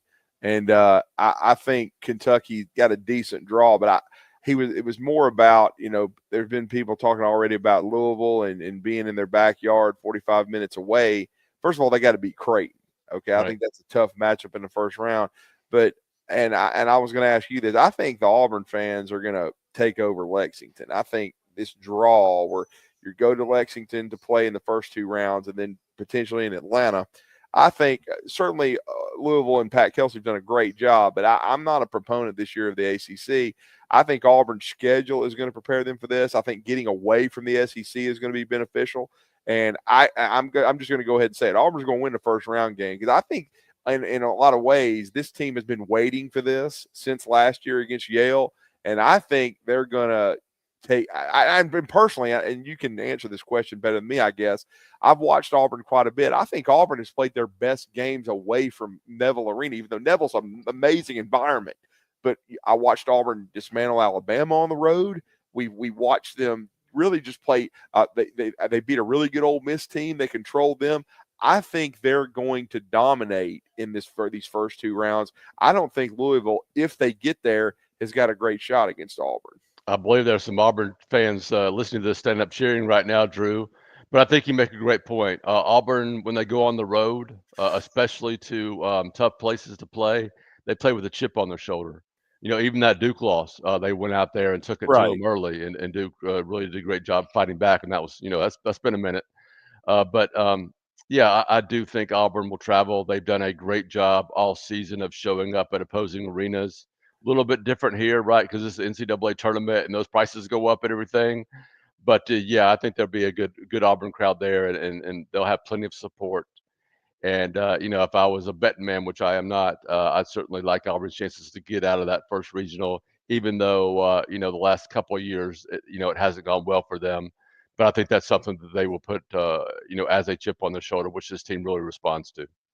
And if they are fortunate, and Drew mentioned the home crowded, whatever, they're right back to where they played a game already this year, and that would be Atlanta. And we all know the Auburn faithful would make that short drive to Atlanta. So the path for Auburn is there.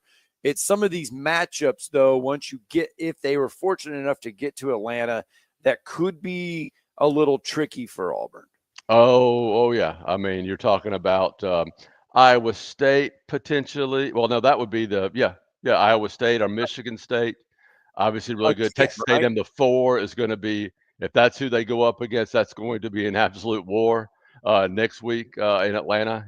Because Texas A&M not just beat Auburn this year, but they've I think Auburn's 2-5 or 2-6 against them over the last 3 or 4 years. They've really had Bruce Pearl's numbers. So.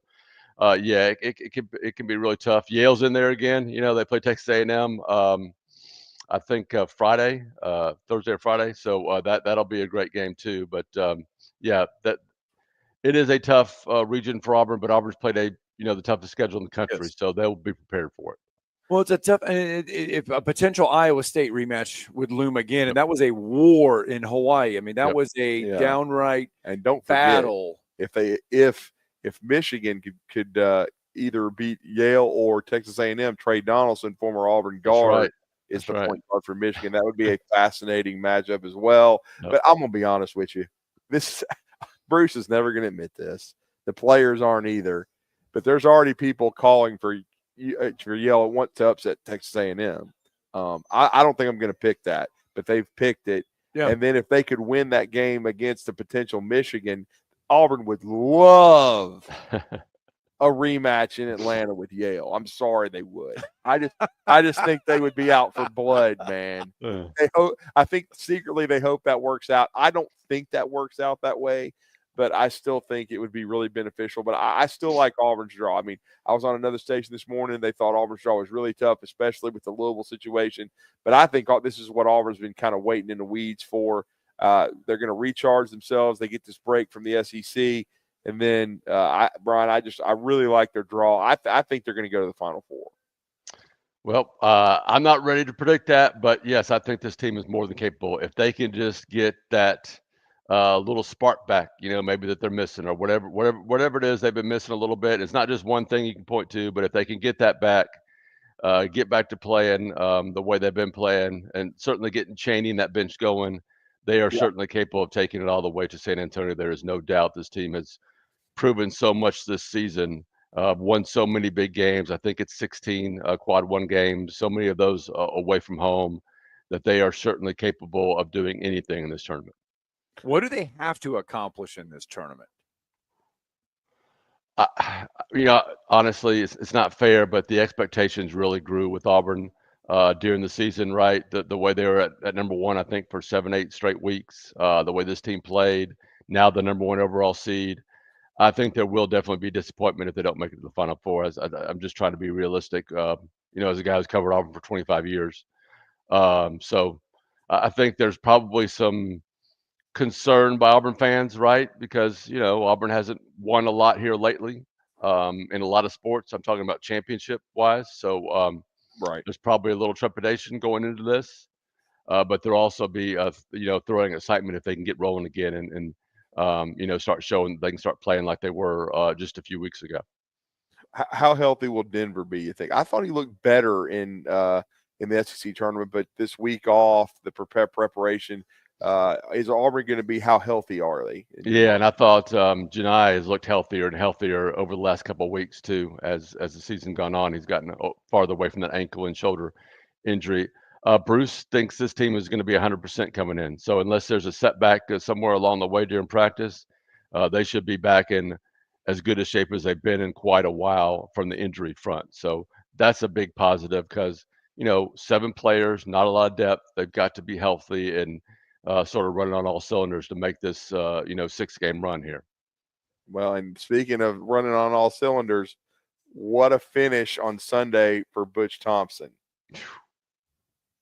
Yeah, I was there at Pleasant Park. That was wild. You just, I love covering college baseball. I've covered it for 25 years, and you just don't have that many moments like that.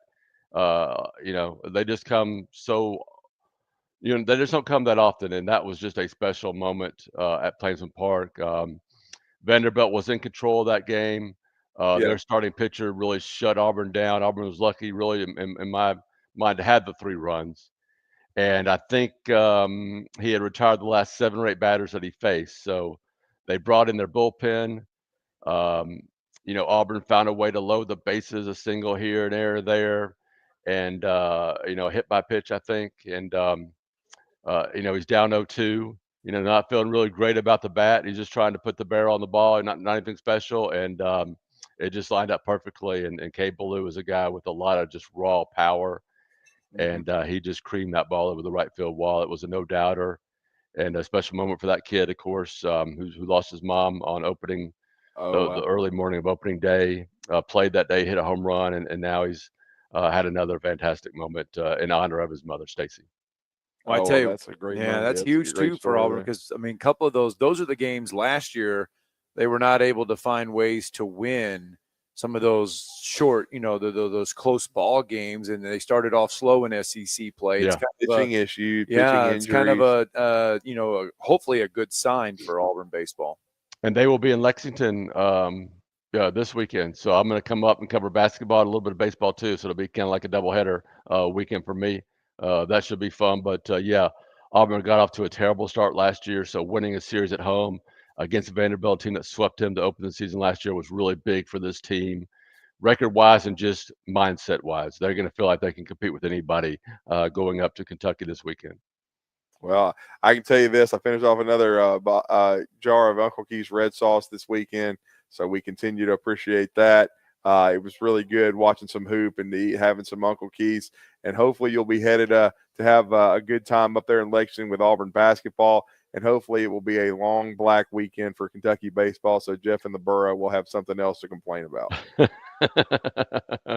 Yeah, it should be a fun trip. I'm looking forward to it. Me and Caldwell, I know you know Jason well. I love that. And he's been doing some radio, right? I mean, I heard about that. That's a great. He was, and I retweeted the play and the call. But you can hear Brad Law, who's doing the play-by-play. It was a great call of the game, and Jason told me afterwards he was just trying to stay quiet and let Brad get it done, and he did. It was perfect, and he came in right there at the end. Right? So both those guys did a great job. Yeah, you don't want to mess up the play-by-play guy's call. Right. You got to stay calm. I've screwed that up before. You got to stay calm. Yes. Well, we appreciate it, Brian. Let everybody know how to follow you, man. I appreciate that, and I appreciate the shout-out to Uncle Keith's Red Sauce, which is available at Publix, Piggly Wiggly, Renfro's throughout the state. It's homegrown right here in the state of Alabama. You can support a in-state business by buying Uncle Keith's Red Sauce. You can check me out at auburnsports.com. Follow me on socials, BMattAU, and I'll have plenty of coverage of baseball game Tuesday, and then baseball and big basketball games this weekend up in Lexington, Kentucky. I will be there. Thank you, sir. Appreciate you guys. All right, good stuff. Good stuff. Let's get that break. Uncle Keith's good stuff. That was good. Uncle Keith's is good. I could have used some on some bland ass food I had up there. Really? Oh my god. It was only so at the SEC tournament too, dude. Trust me. We had a nacho bar and then something that looked like and it was not bad. It was a chicken parmesan. Yeah. I mean, it was a whole lot better than what we've been getting at Alabama. Well, I mean, Monday night I had a fantastic dinner. Did you? Yeah. The NCAA let us rack up a pretty hefty bill. But then Lord, you must have ordered like a 5-course dinner. We went to St. Elmo's. Oh, nice. Yeah. That's not the movie, but yeah. No, yes. Anyway, got to get a break in. You know, Brandon's Googling St. Elmo's right now, probably. Well, if he is, that's fantastic. Shrimp cocktail, baby. Yeah. Got to get a break in. More Talking Ball when we return.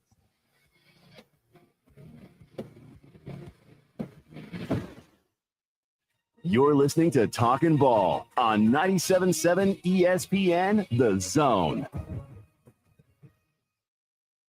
Got a wreck in Decatur, Point Mallard east of 6th Avenue. That one may have an injury. 72 in Blackburn in Limestone County has eastbound blockage. Nobody's hurt. Still got a major traffic jam on 565. Had a wreck on the westbound side just west of County Line, but that's been slowing east and westbound traffic down big time. It's going to turn out to be a no injury. You could win a 2025 Buick Encore GX at the 41st Annual Bloomin' Festival Art and Craft Fair. It's April 5th and 6th, adjacent to Ave Maria Grotto in Coleman, with over 150 artists and craftsmen, great food, music, and more. Captain Nick in the Valley Skywatch Traffic Center.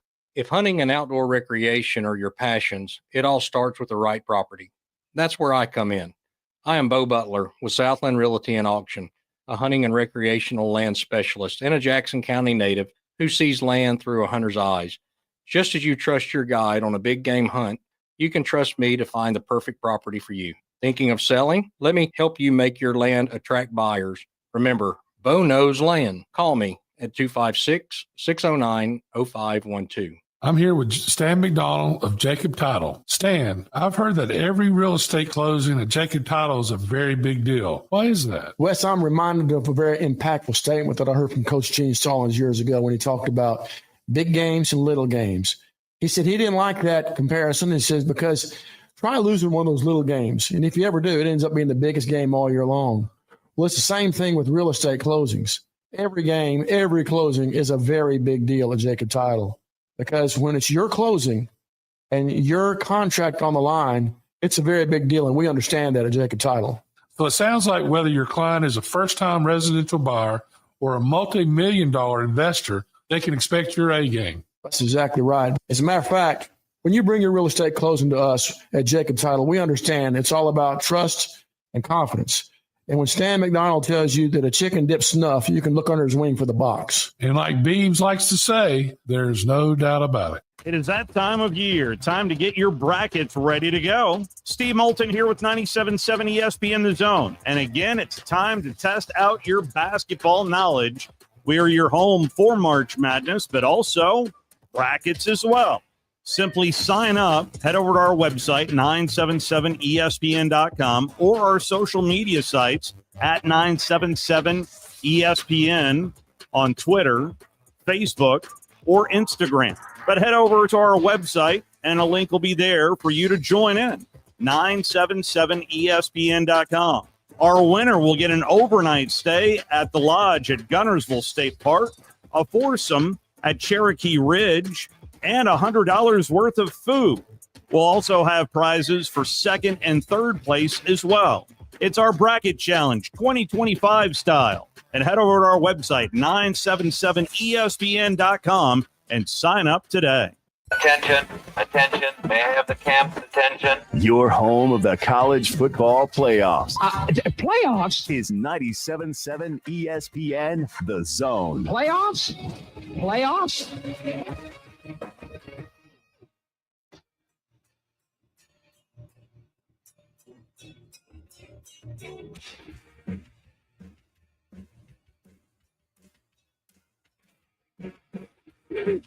Welcome back. Talking Ball, 97.7 ESPN The Zone. Scott Tyson, Drew DeArmond, wrapping up half of hour number one, or number two.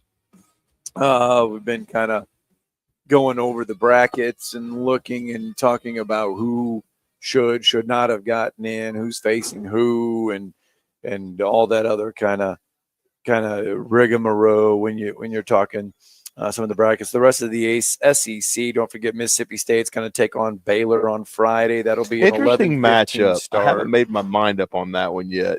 Yeah, you almost I'm sorry, but almost thinking Baylor. I don't that know. one. The only thing that bugs me is Mississippi State defensively. Jans is a really good defensive mind, but they haven't been real good on the defensive end of the floor. But this Baylor team too has been up and down. Like I can't really get a thumb on them either, because it was thought that they might, for a while, they might not even make the tournament. Well, I mean, this isn't one of Scott Drew's better teams in the regular season, but we'll see. And making the NCAA tournament is something Gonzaga has just become so 26 years in a row. Yeah, they get Georgia on Thursday at That's a tough matchup for the Dogs, on TBS, by the way. I mean, I don't know. Because I thought Georgia, they didn't look great in the SEC tournament. So I don't know. I'm going to be real interested, because I thought they would win their first round game. They went home early. Maybe that'll be to their advantage. This is not a vintage Gonzaga team, but they do have really good point guard play. They've got a really good big. They sneak in as an 8 seed. So they were on that line, and then potentially a date with Houston coming out of that matchup for either Gonzaga or Georgia. You would imagine SIU Edwardsville. Great story, by the way. Tony Baroni's son, who recruited Tony McGinnis who played for Jack Doss at Butler. Yeah. Tony had a really good career at Texas A&M for Tony Baroni, but his son gets SIU Edwardsville. I believe it's there since they became a Division I school. I think it's the first time they've made the NCAA tournament, which is huge for them. They won the Ohio Valley, and so that's an interesting matchup. But I do think, that I think overall, when you look at some of these regionals and some of these draws, I think the SEC has a chance to do some damage. But that Gonzaga matchup in the 8-9 is interesting, no question about that. We haven't mentioned Tennessee and Wofford. Yeah, and Wofford was a great story coming out of the SoCon. They got hot, but they're fixing to get whacked. That's going to be a 5:50 Thursday tip-off on TNT.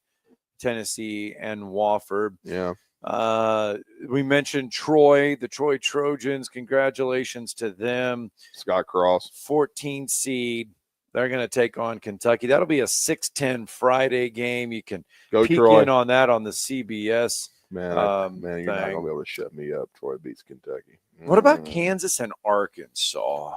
I don't really that know. That is a Thursday 6:10 game on CBS. This Kansas team has looked fractured all year. You remember they were one time, I think, when Kentucky, beat them early in the season, they were number one. I mean, they were the preseason number one team, but they haven't played like it all year. They played disjointed. I haven't been impressed with them defensively.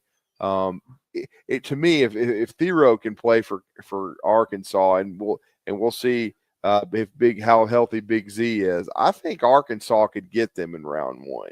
We'll see. I mean, Calipari, I know lately his NCAA tournament record, and that's a big reason why the Kentucky Big Blue Nation turned on him. It hasn't been great, but I'll probably go with Kansas, but we'll see right there. I was gone last week, but But what did you make of Calipari talking about the SEC tournament? And he's always said the same thing. I know, but he said it at Arkansas too, and he said it on record. I mean, it was on video care. He doesn't care. But then he also said in the same breath, but that's why we won it so much, I think. Because remember, people forget, and I had honestly forgotten.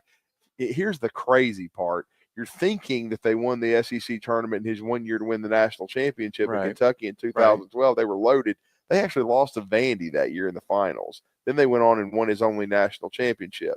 I knew he won it in 15 because remember the 15 team nearly went undefeated until losing to Wisconsin in the Final Four. I'm sure Jeff tried in his beer for days after they didn't finish that undefeated season because that was a dominant team. But again, Kentucky didn't win that.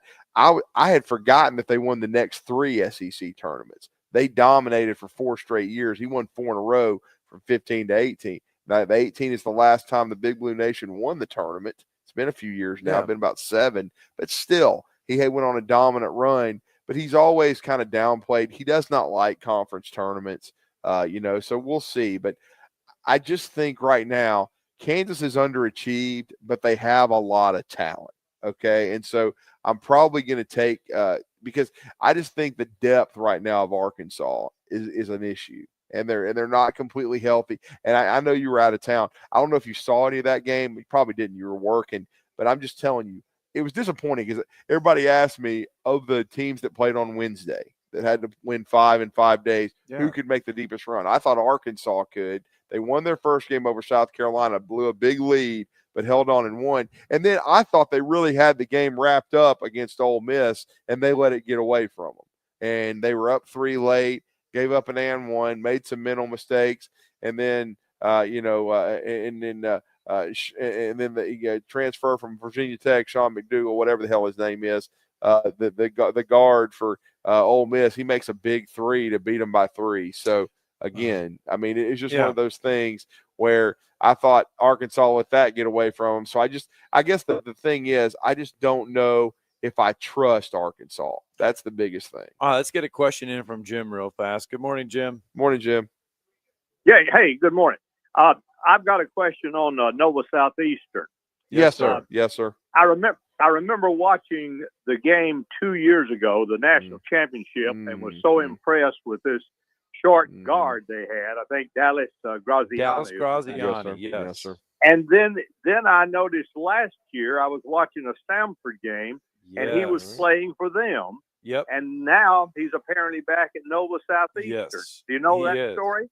Yes. Well, I mean, I know he's back there, and when we faced Nova in the first game of the year, when we were down at Montevallo for the crossover, he was back in uniform, and it was something. I don't know the whole story. I don't know why he left Sanford and went back to Nova, but he was back there. Heck of a point guard. Yeah, I'll say that. He's a heck of a point guard. But I watched their game last night, or most of it, against the Lynn, and he's still just like a water bug, just just all over the place. Yes, he is a big factor. So they run their press trap is called the Tornado, and that is what they call their press. It's been very, very successful for Crutchfield for over the years. But I tell you what, they are Nova. They say Nova on the chest. But this is not your typical Nova team. If of all the years that you would think you can beat Nova, this is the year. They are still good, and they're playing on their home court. And they've 83 in a row. They've won they've won $1 billion at home in a row. But this is probably the most vulnerable of the Nova teams over the years. And the best UAH team. Yes. It's a veteran group that fits so well together. It'll be interesting. It'll be interesting. Yes, they really will. They've got decent size too. They got a couple of pretty good size. That'll if they get Sailor in foul trouble, it'll be a different story. But anyway, okay. So you don't know what the story was, why he left. He may have just been, as good as he was, a little undersized to play at that level at Stanford. I don't know.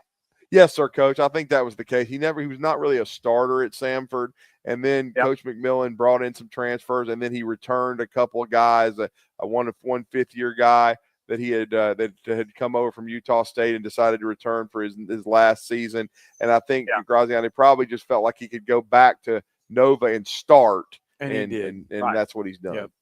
Probably so. Yeah. Okay. He's an interesting player. But, yes, sir. Okay. Yes. Thank you, Coach. Appreciate it.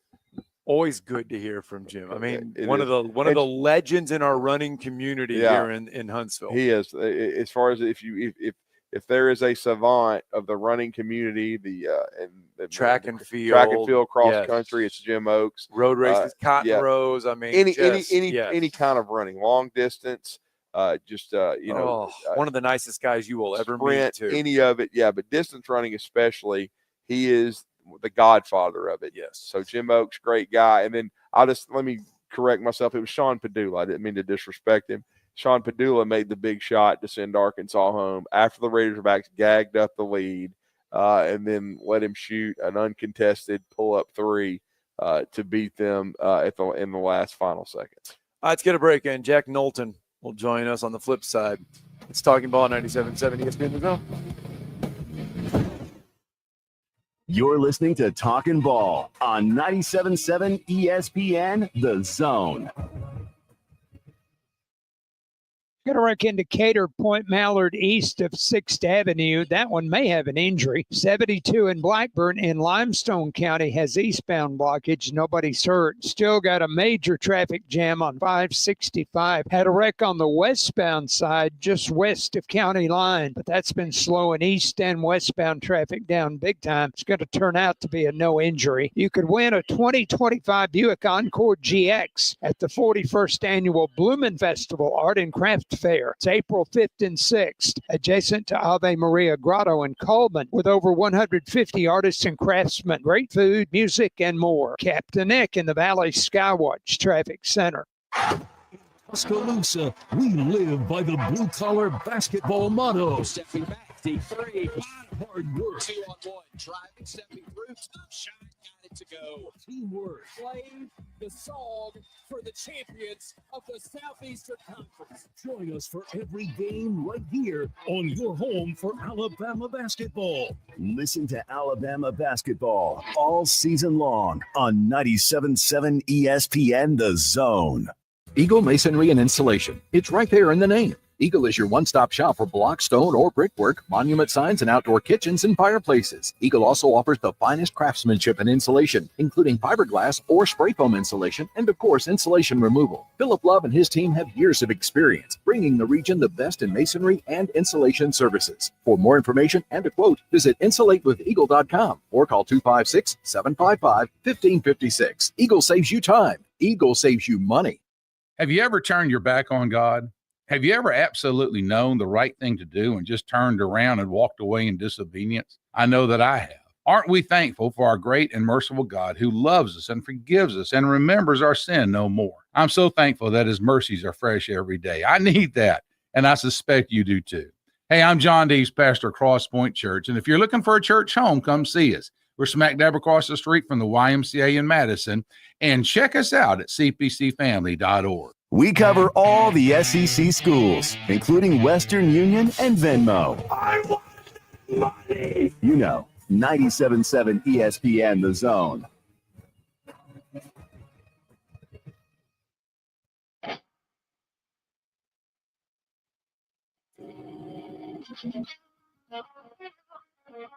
All right, welcome back. Talking Ball, 97.7 ESPN The Zone. Yeah.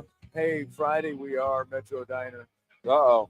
So that answers I was the asking. question. Yeah, breakfast, old boy. Pancakes, omelet, here I come. They'll have it already probably about cooking when you get there. Extra crispy hash browns. We're ready to go on Monday. All right. Let's see here. Alabama, we mentioned a 2 seed. They will get Robert Morris in the first round of the NCAA tournament. Ran into a buzzsaw of a Florida Gator team in the semifinals of the SEC basketball tournament. Big game for a half, but yeah, coming out of the locker room. Here we go. Yeah.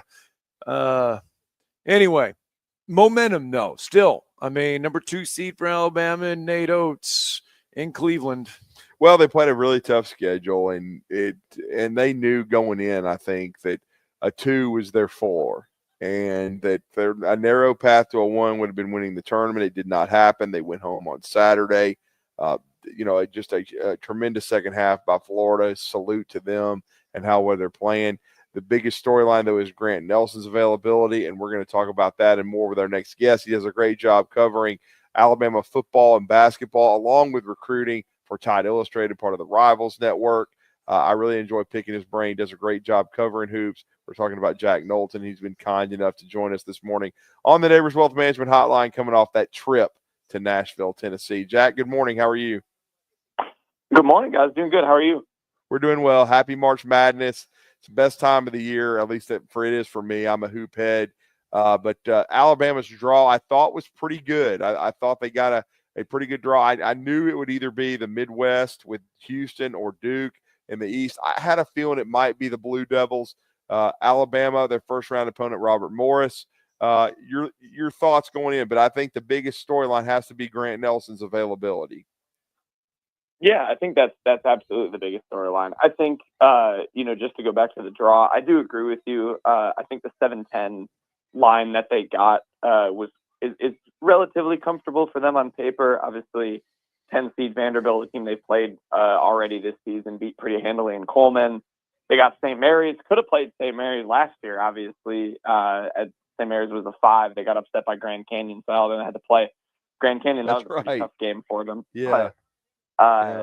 But yeah, I think I think it's a good draw for them overall. But yeah, absolutely, a lot of Alabama's chances, you know, in that hypothetical second round game, got to get through Robert Morris first. But a lot of it will depend on the health of Grant Nelson. Nate Oates gave another update, spoke to reporters yesterday, said he's obviously seeing a specialist, and you know, it's kind of swelling in his left knee, and so they're hoping to have him back, obviously, to see what results come back when he does see the specialist here today. But they're hopeful to have him back for the first round, which obviously will be huge. The Florida game, obviously, I think completely flipped when he was out, when he went down with that injury. So, yeah, going to definitely be, you know, big news with his status here in the first 2 rounds. Yeah. So you look at that Florida game. You mentioned Grant Nelson going out, but also at the same time too. And that Florida matchup was just your thoughts though on the second half of that game against Florida. Yeah, I think obviously Grant's injury was exacerbated by some pretty lackluster guard play. I mean, it was sort of a night and day game or a night and day tournament, I guess, for LeBaron Philon. He was so great against Kentucky. I think he had 3 points, 1 of 9 from the field against Florida. Mark Sears really struggled to get going. Aiden Holloway has been in a rut for the past few games, really. You know, he's been someone Nate Oates has mentioned wanting to get going. And I think just they got outplayed by Florida's guards, frankly. I do think Florida, you know, is one of the most talented teams in the country. They're a 1 seed for a reason. So, yeah, I think you have to give a lot of credit to them. But the main message from Nate Oates afterward was just kind of an effort thing, you know, deciding if they want to be, you know, he always says, decide to be the toughest, hardest playing team on the court. And Alabama wasn't that. I think they're talented enough that even without a guy like Grant, they can still compete with teams like Florida, but it has to start with some effort stuff. And I don't think that was there, you know, as much as it should have been. And now you have to see it in the tournament or it's your season. So, yeah, I think it's a disappointing result for them. It obviously, you know, it sort of offsets in terms of being the last thing in people's recent memory, kind of offsets the Auburn win a little bit. But, you know, this team's got a chance to turn it around here with a pretty comfortable draw in the first 2 rounds, and we'll see if they can do it. They obviously managed to do it last year. So, well, I will say this, Jack. I don't think enough's being made too, and I don't know if you agree with this, but he had another just poster before he got hurt. He had made a 3, was playing well. Grant Nelson has really, you know, raised his level again in March, and I don't know that enough people are really talking about how well he was playing when he got hurt. And I think, well, while I'm not sure that Alabama would have beaten Florida, I think it would have been a much more competitive game. He's very, very vital to them making another deep run. Yeah, absolutely. I mean, you look back even last year to some of the performances he had in March. North Carolina played well against Clemson. I mean, he played well against UConn in that loss. Speaking of posters, I mean, my goodness, that dunk on Klingon I still go rewatch that sometime. But yeah, I think you're absolutely right. And that's the thing when the guards aren't playing well and the depth on this team, you know, when you have a guy like Grant sort of elevating you, he is that kind of player. When he's at his best, he can take over a game even against the best teams. And usually that can get other guys going. The problem was, you know, he then goes down. Other guys who weren't going sort of stay cold, and you lose a lot of what you can do in the front court in terms of having to go small. You can't go small against a team like Florida, and it was just sort of done from there. But I think you're absolutely right. They're going to need, you know, he kind of got fully healthy later into the season, into the regular season. You saw what happened when he was playing like that against Auburn, and yeah, they're going to absolutely need it to go on a deep run here. Well, they start that run against Robert Morris in Cleveland, number 2 seed. I mean, you look at it, what Nate Oates has accomplished still. I mean, to get Alabama as a 2 seed, still, it's another remarkable accomplishment. Yeah, I don't think this should be overstated at all, frankly. I mean, it's, you know, considering the schedule they played. And, you know, I sort of look at Alabama and Duke sort of in the same light in like opposite ways, right? Because Duke, you know, number 1 seed, but everyone kind of looks at the ACC and says, well, that conference was really weak. are they any sort of a paper tiger because they just haven't really played anybody in so long? I don't think that's the case. I think Duke is really, really good. They have the best player in the country on their team, assuming he's going to be healthy. And I sort of look at Alabama in a similar light in terms of, people are kind of down on them right now. You have to think about the schedule they played to end the regular season and their first couple of games in the postseason. I mean, this team has not had a break really at all. I mean, the lowest rated team they've played is Mississippi State that got an 8 seed, in the last month of the season here. So I think, on paper, teams like St. Mary's and Vanderbilt in theory is a little bit of a step down. Of that also means you can't just roll over and not play, to your full potential. But, I think people might be a little down on this Alabama team, but might forget the competition they've played against. They have gone against teams that are 1 and 2 seeds along with them. And that's hard to do and compete in consistently. You would have liked to have seen a few more wins, but I think this Alabama team can recover in the tournament, and their first sort of quad here, the first weekend at least, gives them an opportunity to do that, given that they've earned a 2 seed here and the chance to not have to play some of these elite teams until later in the tournament. Yeah, I mean, I think a lot of people were down on the bigs and the way they played against Florida, and they got, once again, outworked on the glass. But I thought the difference was the guard play. Florida's got 5 really good guards. Clayton is unreal. Elijah Garrison's been a great fit for them. And it was just, LeBaron went from looking like a lottery pick in one game. He didn't show up against Florida. Sears struggled most of the game. And then another thing, Sears has got to get out of the shooting slump. Jack, I know you've covered every game. He's really struggled from the 3-point line the last 3 or 4 games. Yeah, it's sort of a similar message we have heard from Nate about that we did in the kind of the mid portion of SEC play right before they made that switch to the 3-guard lineup. It's just, he's got to sort of lock into the other areas of the game defensively, being that playmaker that he's been able to be, and the shooting will kind of start to take care of itself. That's sort of been Nate Oates' message, but I agree with you.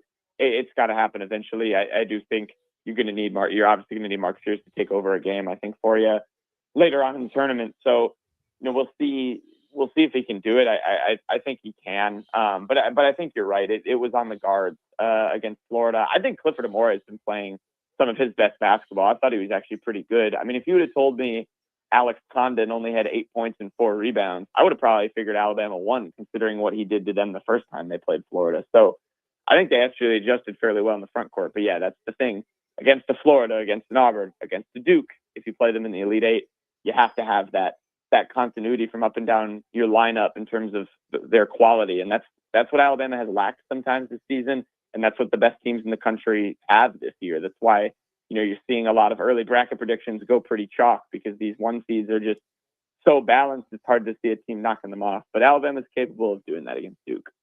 Well, and finally, to wrap it up, I've been asked this too.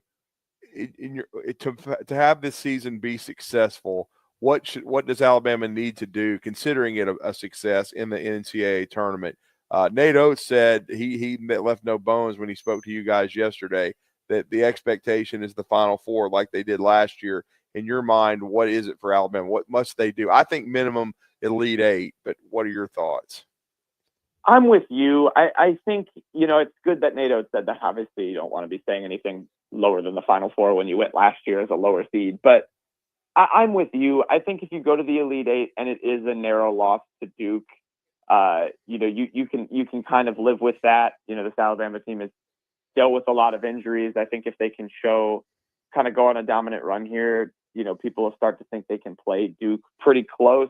And Duke is a really, really good team. But I think, if it isn't a Duke, I really do kind of like them against almost any other team from the top of that region, whether it's Arizona as the 4 seed, you got Oregon as the 5 seed if they make a run. Then I really do think Alabama should pick up a win there. But yeah, I think the floor should be Elite Eight, and if you can get back to the Final Four, I think it shows they kind of made a similar inspired turnaround after the end of last season, if they can kind of do that again. But I think I'm with you. I think I'd go Elite Eight if it's a loss to Duke, and if it's like a narrow loss to Duke, you're not getting run out of the building. I think you can probably live with that. Well, good stuff, Jack. We appreciate it. Let everybody know how to follow your coverage, and I know you're going to be live from Cleveland. Safe travels. Yes. Yeah, thank you. Yeah, go subscribe over on Tide Illustrated. You can give me a follow just at Jack Knowlton on Twitter as well. Looking forward to another year. March Madness is the best tournament ever, so I'm very excited for it. Thank you, Jack. Thanks, Jack. Appreciate it, guys. Let's stamp that break one last time. We'll wrap this whole thing up next.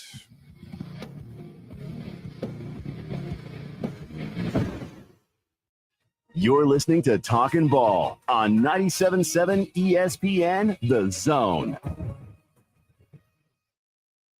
Cataract indicator Point Mallard east of 6th Avenue. That one may have an injury. 72 in Blackburn in Limestone County has eastbound blockage. Nobody's hurt. Still got a major traffic jam on 565. Had a wreck on the westbound side just west of County Line, but that's been slowing east and westbound traffic down big time. It's going to turn out to be a no injury. You could win a 2025 Buick Encore GX at the 41st Annual Bloomin' Festival Art and Craft Fair. It's April 5th and 6th, adjacent to Ave Maria Grotto in Coleman, with over 150 artists and craftsmen, great food, music, and more. Captain Nick in the Valley Skywatch Traffic Center. Specializing in simple and affordable rentals, McCurry Van and Car Rental can make sure you have just the right vehicle for your next family vacation, weekend getaway, or if you just need transportation while your vehicle is being repaired. McCurry carries Ford Transit vans and Mercedes Sprinter vans, trucks and work vans, and more. And they offer discounted rental rates for long-term rentals. Now with 4 locations: Athens, Muscle Shoals, Coleman, and Huntsville. Log on McCurryRentals.com to make your reservation now. That's McCurryRentals.com.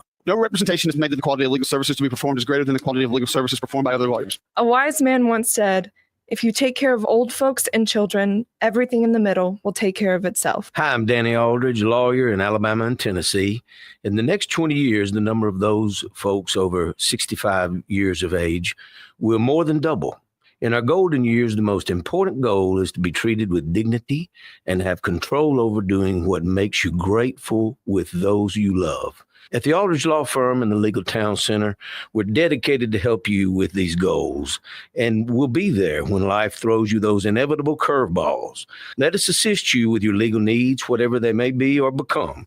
You may reach us by phone at 256-534-3188 or online with Dan at danaldridgelaw.com. Just remember, we're here to help. Whether it's personal injury, wrongful death, fraud and cheat, or estate planning made complete, we're here to help. This segment of Talkin' Ball is brought to you by University Kia, the #1 volume Kia dealer in the state of Alabama. Located online at universitykia.com.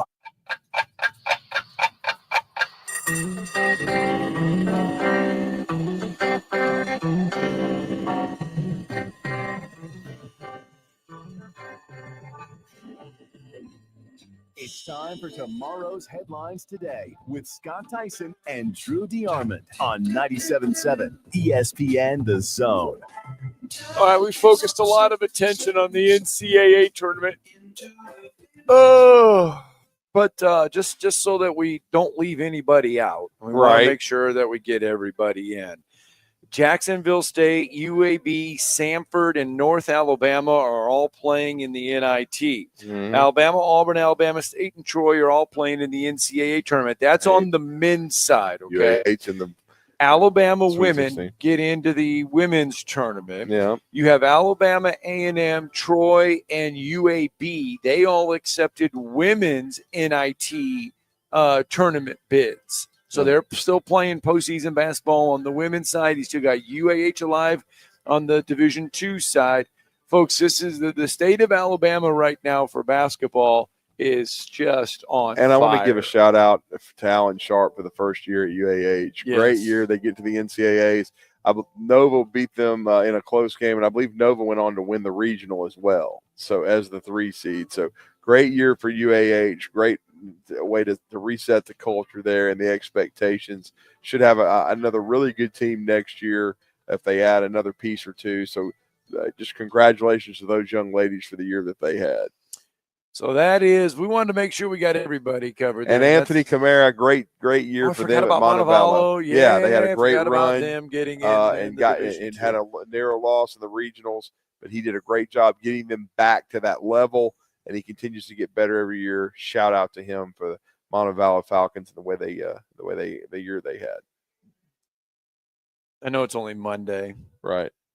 You got any upsets that you think in the tournament that are reaching out to you? Well, now? I was asked on another station to give my Final Four picks. Hell, I You don't have wasn't to ready give your to. Final Four now. It's only Monday. We got plenty of.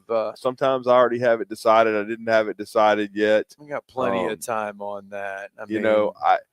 I really think that Drake could get Missouri. I think Jeff from the Dumbo said something about that this morning. I think when you look at it overall, I'm taking a quick look. I would watch McNeese against Clemson. I know last year Western Union got destroyed in the first round, but that's a dangerous game, I think. I think Texas potentially or Xavier against Illinois. Illinois has been up and down. That could be a popular upset pick there. Yeah. Looking at that, I think Creighton over Louisville, that's not much of an upset, but I think that's dangerous. UC San Diego, I think, has won about 30 in a row. They're playing Michigan. Yale against Texas A&M. Both those games are dangerous. And I'm telling you, my man Lenny Yaka finally getting an opportunity on this level. They're going to be very dangerous against Iowa State as well. No doubt about that. I really think that can happen. And then I think also, Liberty against Oregon, that could be another one to watch for. That's going to do it for us. It is that time of year. Time to get your brackets ready to go. Steve Moulton here with 97.7 ESPN The Zone. And again, it's time to test out your basketball knowledge. We are your home for March Madness, but also brackets as well. Simply sign up, head over to our website, 977ESPN.com, or our social media sites at 977